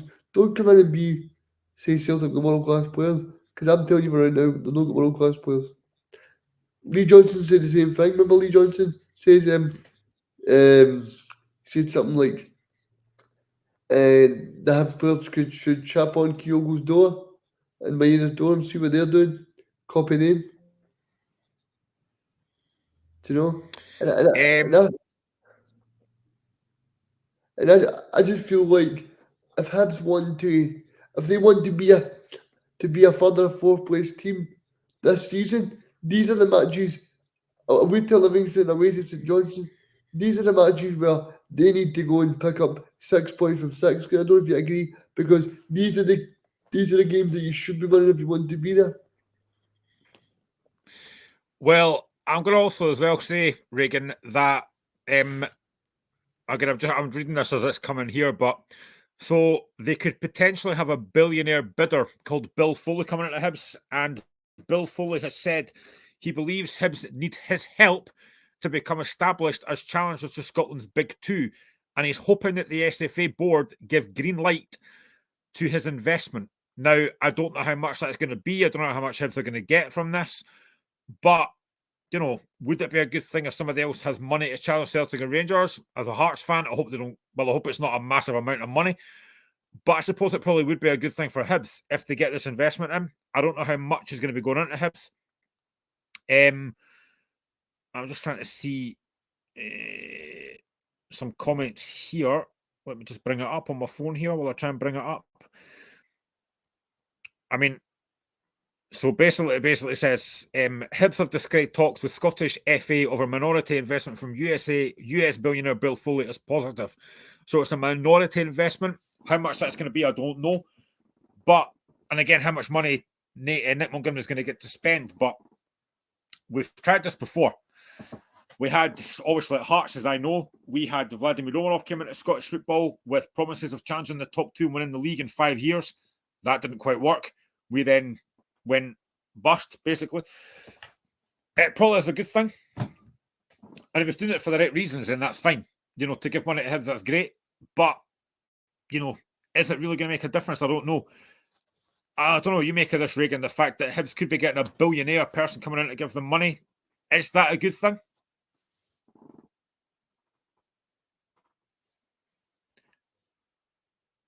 I think it is a good thing. I think you'll know be best pleased about it, obviously being from Gorgie end. But I think we need somebody to challenge, to break the mould, as I call it, because there needs to be a bit of a revamp in Scottish football, because I'm sure you'd agree. I mean, I think as Scottish football fans, we want the best game possible, and if somebody's willing to come in and bring the money, then fair play to him. I think that Bill Foley guy you're talking about, he reminds me like, I think he's a Bournemouth chairman. Is that right? I think he's Bournemouth chairman. Yeah. Yeah, he is, Yeah, yeah. don't ask me how I know that, Graham, but I just know that. Aye. So I think if the Bournemouth chairman wants to come in and invest, then you can say yes, please, because Scottish football needs as much money as they can get at the moment.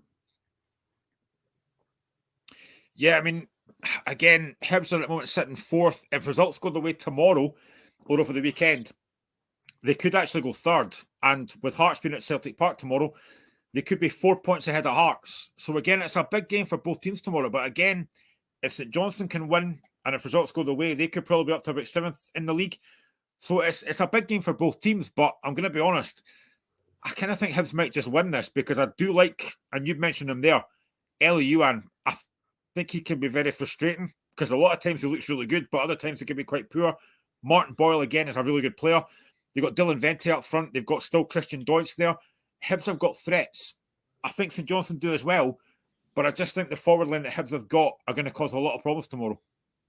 Yeah, I do as well, Graham. I think in terms of Hibs, I think they'll dominate the ball, and obviously St Johnstone will try their best to defend and set up a low block. But I expect Hibs to capitalise and make the most of that possession and the pressure, and I would expect them to go on and win the game. I think also when you look at the way the fixtures are planned this week, it hasn't worked out well for Hibs because Hearts go away to Celtic and Rangers and Aberdeen are not playing.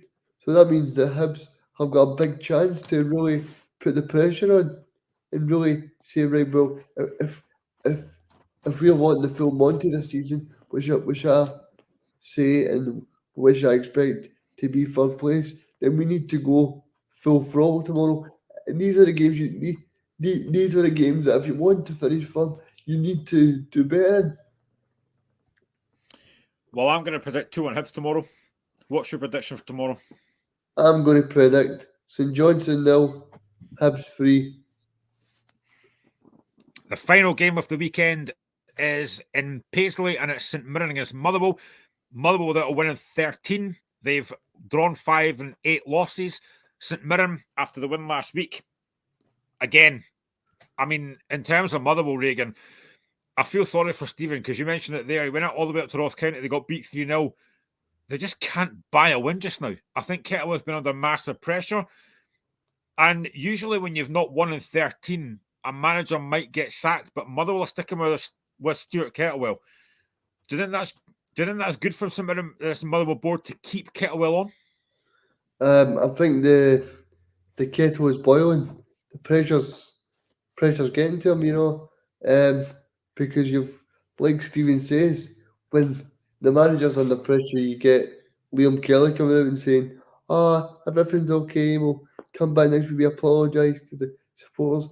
But it's okay doing that every time, but you need to show on the park what you're made of. Bring some passion, bring some fire in the belly. And I think in terms of Stephen, I know it's his birthday, so let's hope that Motherwell can put on a show from the morning. I know it's his big night tonight, so no. But I'm sure we'll move on to St Mirren now because they've started the season very well under the former Motherwell manager Stephen Robinson.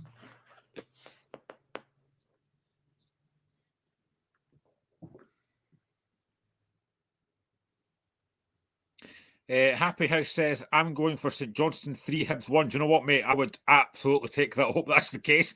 But yeah, I mean, in terms of St Mirren, I think the big plus for them, and I know that I don't think Aslino's on tonight, but the big plus for them is that Jonah Ayunga came back after a 10-month layoff. He scored last week. So he's going to be a big player for St Mirren. Yeah, he is. I mean, he's proven his quality in the Scottish football level, and he's proven that he can score goals with regularity. So I think in terms of Ayunga, and in terms of St Mirren as well, they'll be hoping they can build on that win against David Martindale's side as well, because they know that their home form is the place that can get them into the top six because, as I always say, your home form is what can get you to these places, Graham. And I mean, so I'm sure um, if St Mirren play their best, and Motherwell play their best, I would fully expect St Mirren to win that game. That just shows you what Stephen Robson's done to people like me and you. He's showed us that St Mirren have really turned a corner under him.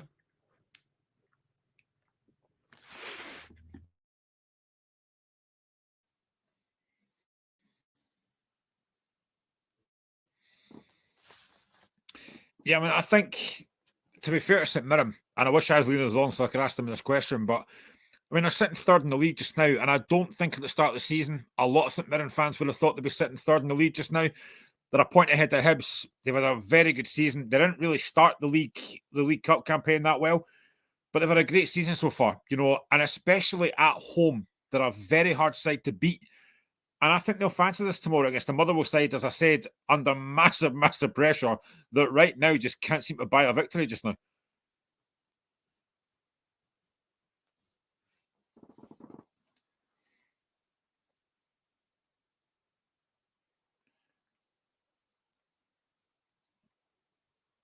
You're on mute, mate.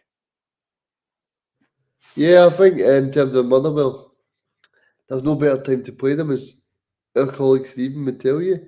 He's nearly pulling his hair out on the team, so you know what I mean. So I think in terms of Motherwell, I think there's no better time to play them.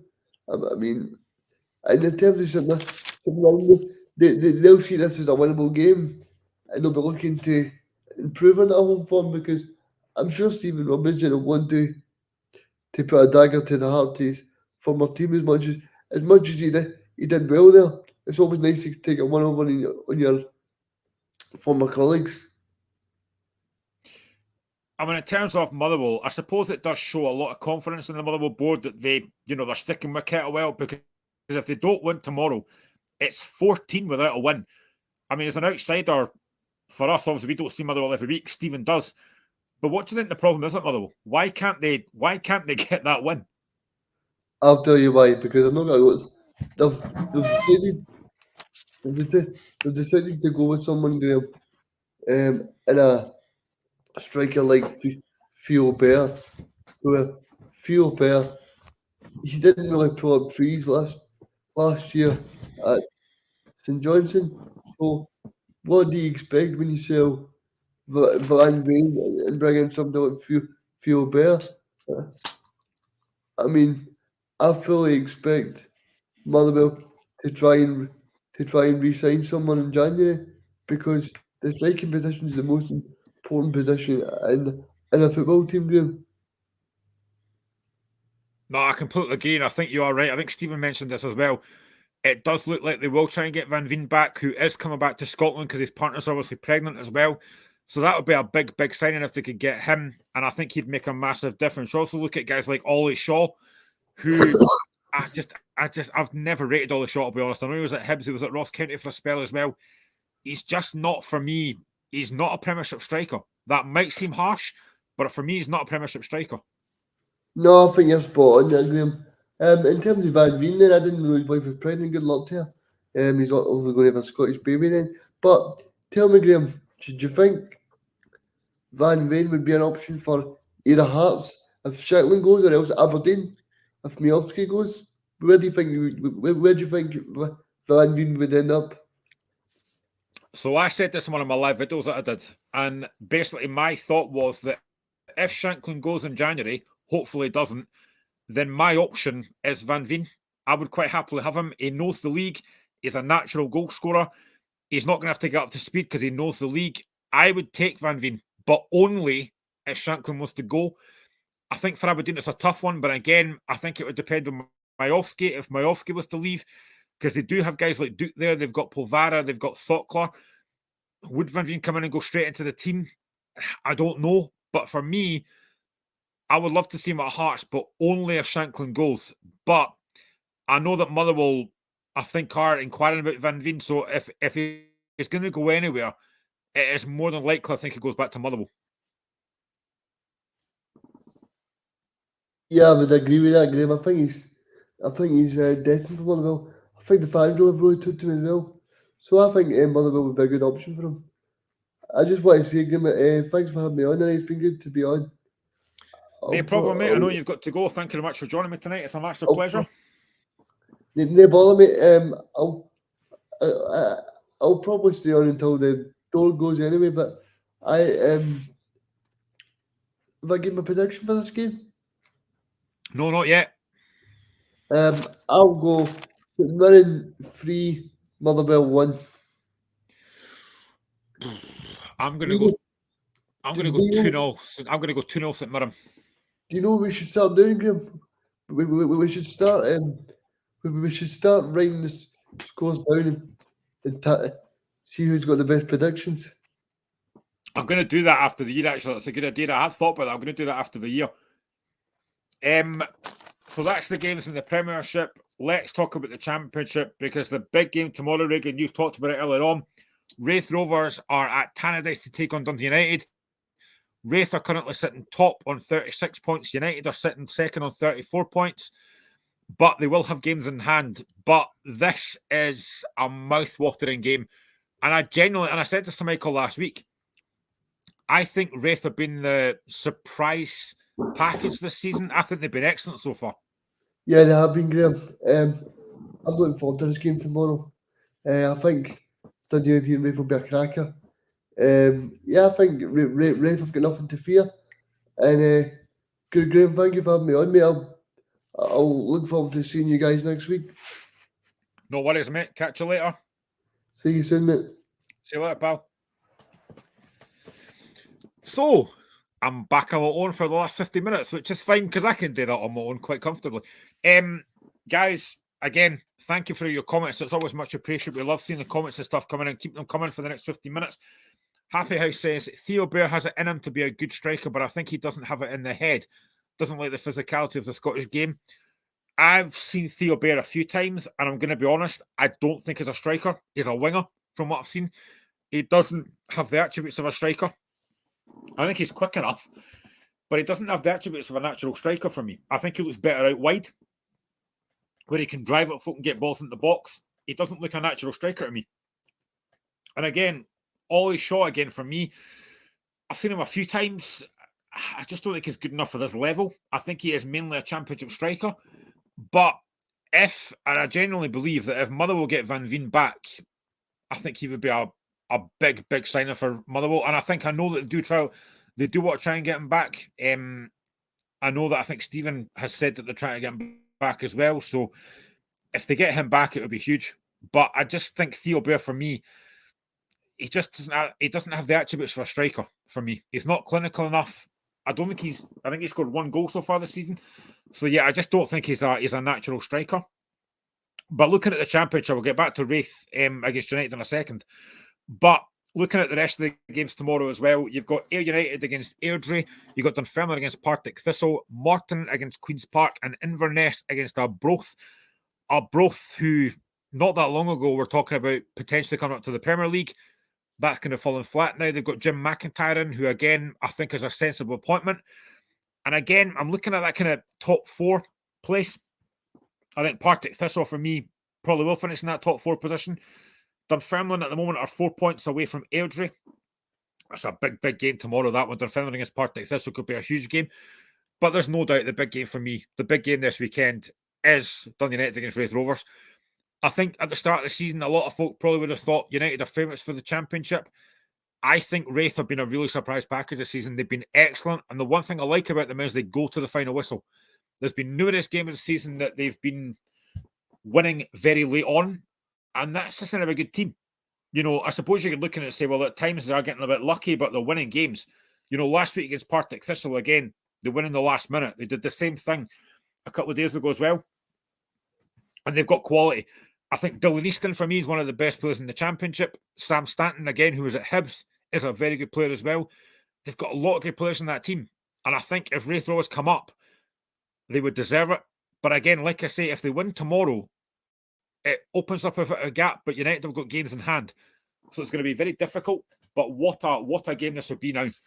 I hope it's not been talked up too much now. It's like, no. and is a terrible game, but I don't think it will be. I don't think it will be. United obviously are still the favourites for the Championship. I think, if you look at Jim Goodwin, what happened at Aberdeen, it didn't go very well for him. We know obviously the stuff about Darvel and Aberdeen getting beat by Darvel and getting hammered by Hearts and getting hammered by Hibs. But again, for that level, I think Goodwin's a good manager. And I think if he gets United up, what he's going to have to do is strengthen them in the summer to keep them in the league, because they can't go back to the Championship again, because it is such a hard league to get out of, as Livingston are probably going to find if they go down. But this is such a big, big game tomorrow. I genuinely think this could go either way. But if I was going to lay my cards on the table, there's just something about the Wraith Rovers that I like. And I think they're going to win that game tomorrow, but very, very close. I think it'll be like 2-1. But they've got so much quality, I think. And their forward line as well, Wraith Rovers. Lewis Vaughan and Jack Hamilton, they are natural goal scorers. Lewis Vaughan's a really good player. He was out for a long time, but he's come back and he looks like he's been away. And they've just got so much quality.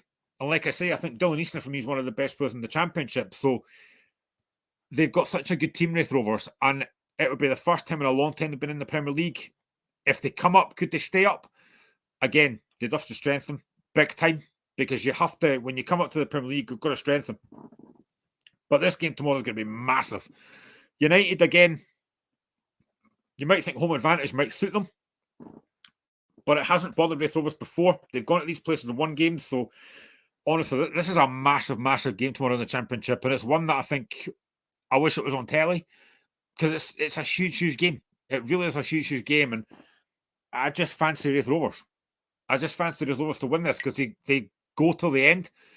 They've got that kind of feeling about them that they just don't lie down. So I think it's going to be a tough game tomorrow. Bouncing into League One, the games tomorrow. You've got Cove Rangers against Alloa. You've got Celtic against Montrose. Queen of the South against Edinburgh City. And Stirling Albion against Annan Athletic. And the big, big game in League One tomorrow. It's the battle of the top two. It is Hamilton against Falkirk at New Douglas Park. Hamilton are 3 games unbeaten. Falkirk haven't lost a game in any competition since the 25th of July. Now, the last time these two teams met in Falkirk, it was a billed as one of the games of the day. It was a damp squib because it ended 0-0. That game was live on Alba, I think, and it was a terrible, terrible game. Two teams that went into it knowing that they were well clear. And if you look at the league table just now, actually, Hamilton are top on 37 points, but Falkirk are on 37 points as well. The only thing splitting them is goal difference. After that, you've got Cove Rangers on 28 points. You've got Celtic Hearts on 21 points, Montrose on 20 points, Alloa on 18 points, Stirling Albion on 17 points, Queen of the South on 16 points, Annan on 10 points, and Edinburgh City on 9 points, who've lost their last 2. And from what I've been told, there's a lot of problems with Edinburgh City. They're going to lose a lot of players. They've not got a lot of money in the club. So again, it's a difficult one for Edinburgh City. They look like they're going to be going down, but again, they are not cut adrift yet because Annan are only a point off them. But that game tomorrow, Hamilton-Falkirk, could be a huge, huge game. It could have a massive bearing in the league title. A long way to go. But I think Hamilton have looked the better team from what I've seen so far. Again, they've got a lot of decent players there. Falkirk, again, have got decent players as well. But Hamilton with a home advantage might just sneak that. But again, it's such a big, big game tomorrow. Because a win in that game makes a statement. I kind of fancy Hamilton just for the home advantage, I think. And the fact that I do think they've got slightly better players than Falkirk. But again, what a big game this is going to be. It really is. And what a title race in the, I'm looking at the Championship, looking at the First Division. 2 great title races so far.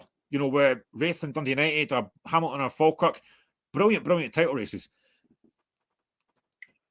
If I then dip into League 2, the games tomorrow, Elgin against Spartans, Forfar against Dumbarton, Peterhead against Clyde, Stenhousemuir against East Fife, and Stranraer against Bonnyrigg Rose. Looking at league title again, Steny are on top of the league with 34 points. They're 5 points clear of second place, Peterhead.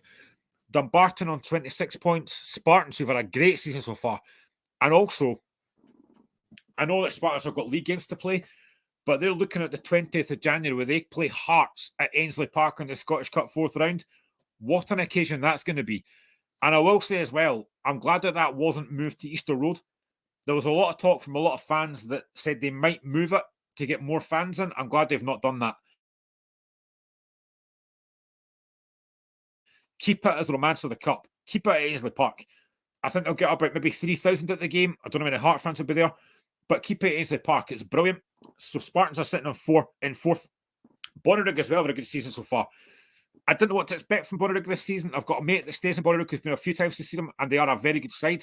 They're sitting 5th on 19 points. East Fife are on 16 points. Stranraer on 16 points. Forfar on 13 points. Elgin on 12 points. And propping up the league is Clyde on 8 points. But again, they're not massively adjusted, so they could get out of it.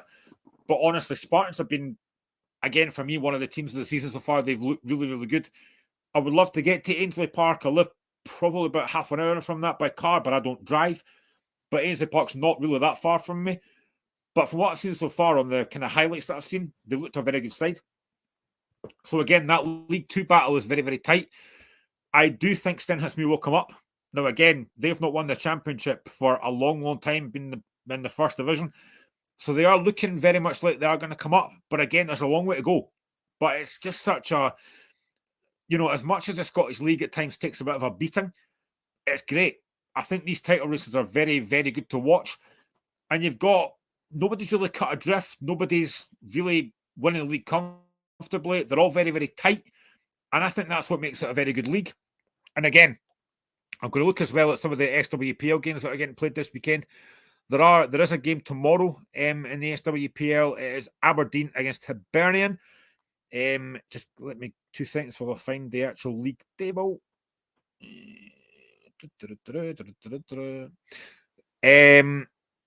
So in the SWPL, if my phone eventually actually changes, it would help. So yeah, looking at tomorrow, you've got Aberdeen against Hibernian. I don't know if that game's on TV. I think these games maybe usually aren't. I think the games on Sunday might be. So Aberdeen play Hibs tomorrow at 2:00. Then we've got games on Sunday, and the big game on Sunday is Hearts against Celtic. So again, Hearts have been a bit up and down so far in the women's league so far. Obviously, I went to Easter Road a few weeks ago for the first time I've been to a ladies' game before. Hibs won 2-1, and it was a decent game to be fair. But Hearts are sitting 5th just now. Top of the league is Rangers on 43 points, Celtic on 42 points, Glasgow City on 35 points, Partick on 27 points, Hearts on 26 points, Hibs on 26 points, Aberdeen on 19 points, Motherwell on 13 points, Dundee United on 10 points, Montrose on 9 points, Spartans on 8 points, and Hamilton propping up the league on 3 points. So the SWPL games this weekend on Sunday at 1:00. We've got Dundee United against Motherwell, Glasgow City Women against Partick Thistle, Spartans against Montrose. At 4:00, we've got Rangers against Hamilton, and the big one, which I think is probably on Alba, is the game at 4:10 between Hearts and Celtic. I'll be honest, I probably expect Celtic to win that. Hearts have put up a decent fight recently, but again, we've had a lot of decent players. We've spent a lot of decent money, but we're just not quite getting the results yet. So, it's a big game again on Sunday. If Hearts can win that, it makes a massive statement. But I just think that Celtic are probably going to be too strong. They've got a lot of quality players. Fran Alonso's a good manager. So I do expect Celtic to win that game, but hopefully Hearts can keep it interesting and keep it tight. First 20 minutes or so, losing an early goal, I think we could get beat quite comfortably. But yeah, so those are the games this weekend. If you go to any games, you look forward to it. We are back on Sunday, myself and Michael, for the Viaplay Cup final, Aberdeen against Rangers. We're back for the after-match reaction. Hopefully it doesn't go extra time, but if it does, we'll cover that. We're back at 5:00. Again, guys, thank you for your comments. Thank you for joining me tonight. It's been a massive appreciation. We love all the comments we get. We love the folk that watch the show. We love the folk that comment on the shows. Again, we do this voluntarily because we love talking about sport. We love talking about football. It means a lot to myself and everyone else who does these shows. I think I counted the other day, or actually today, that our last 7 shows have had over 7,000 views. So it is much appreciated, guys. You are a massive part of this. So keep all your comments coming every show we do. Keep getting behind us. And if you've got any friends or family that love talking about football or love watching these things, then get them to join in. Get them to join in the chat. Get them to follow us on the Locker Room Indie. and just get them to watch the shows because it is much appreciated. So I've been Graham Duffy. We are back on Sunday, as I say, from 5 o'clock. Enjoy your weekend, and we shall see you again on Sunday if you're free. Catch you later.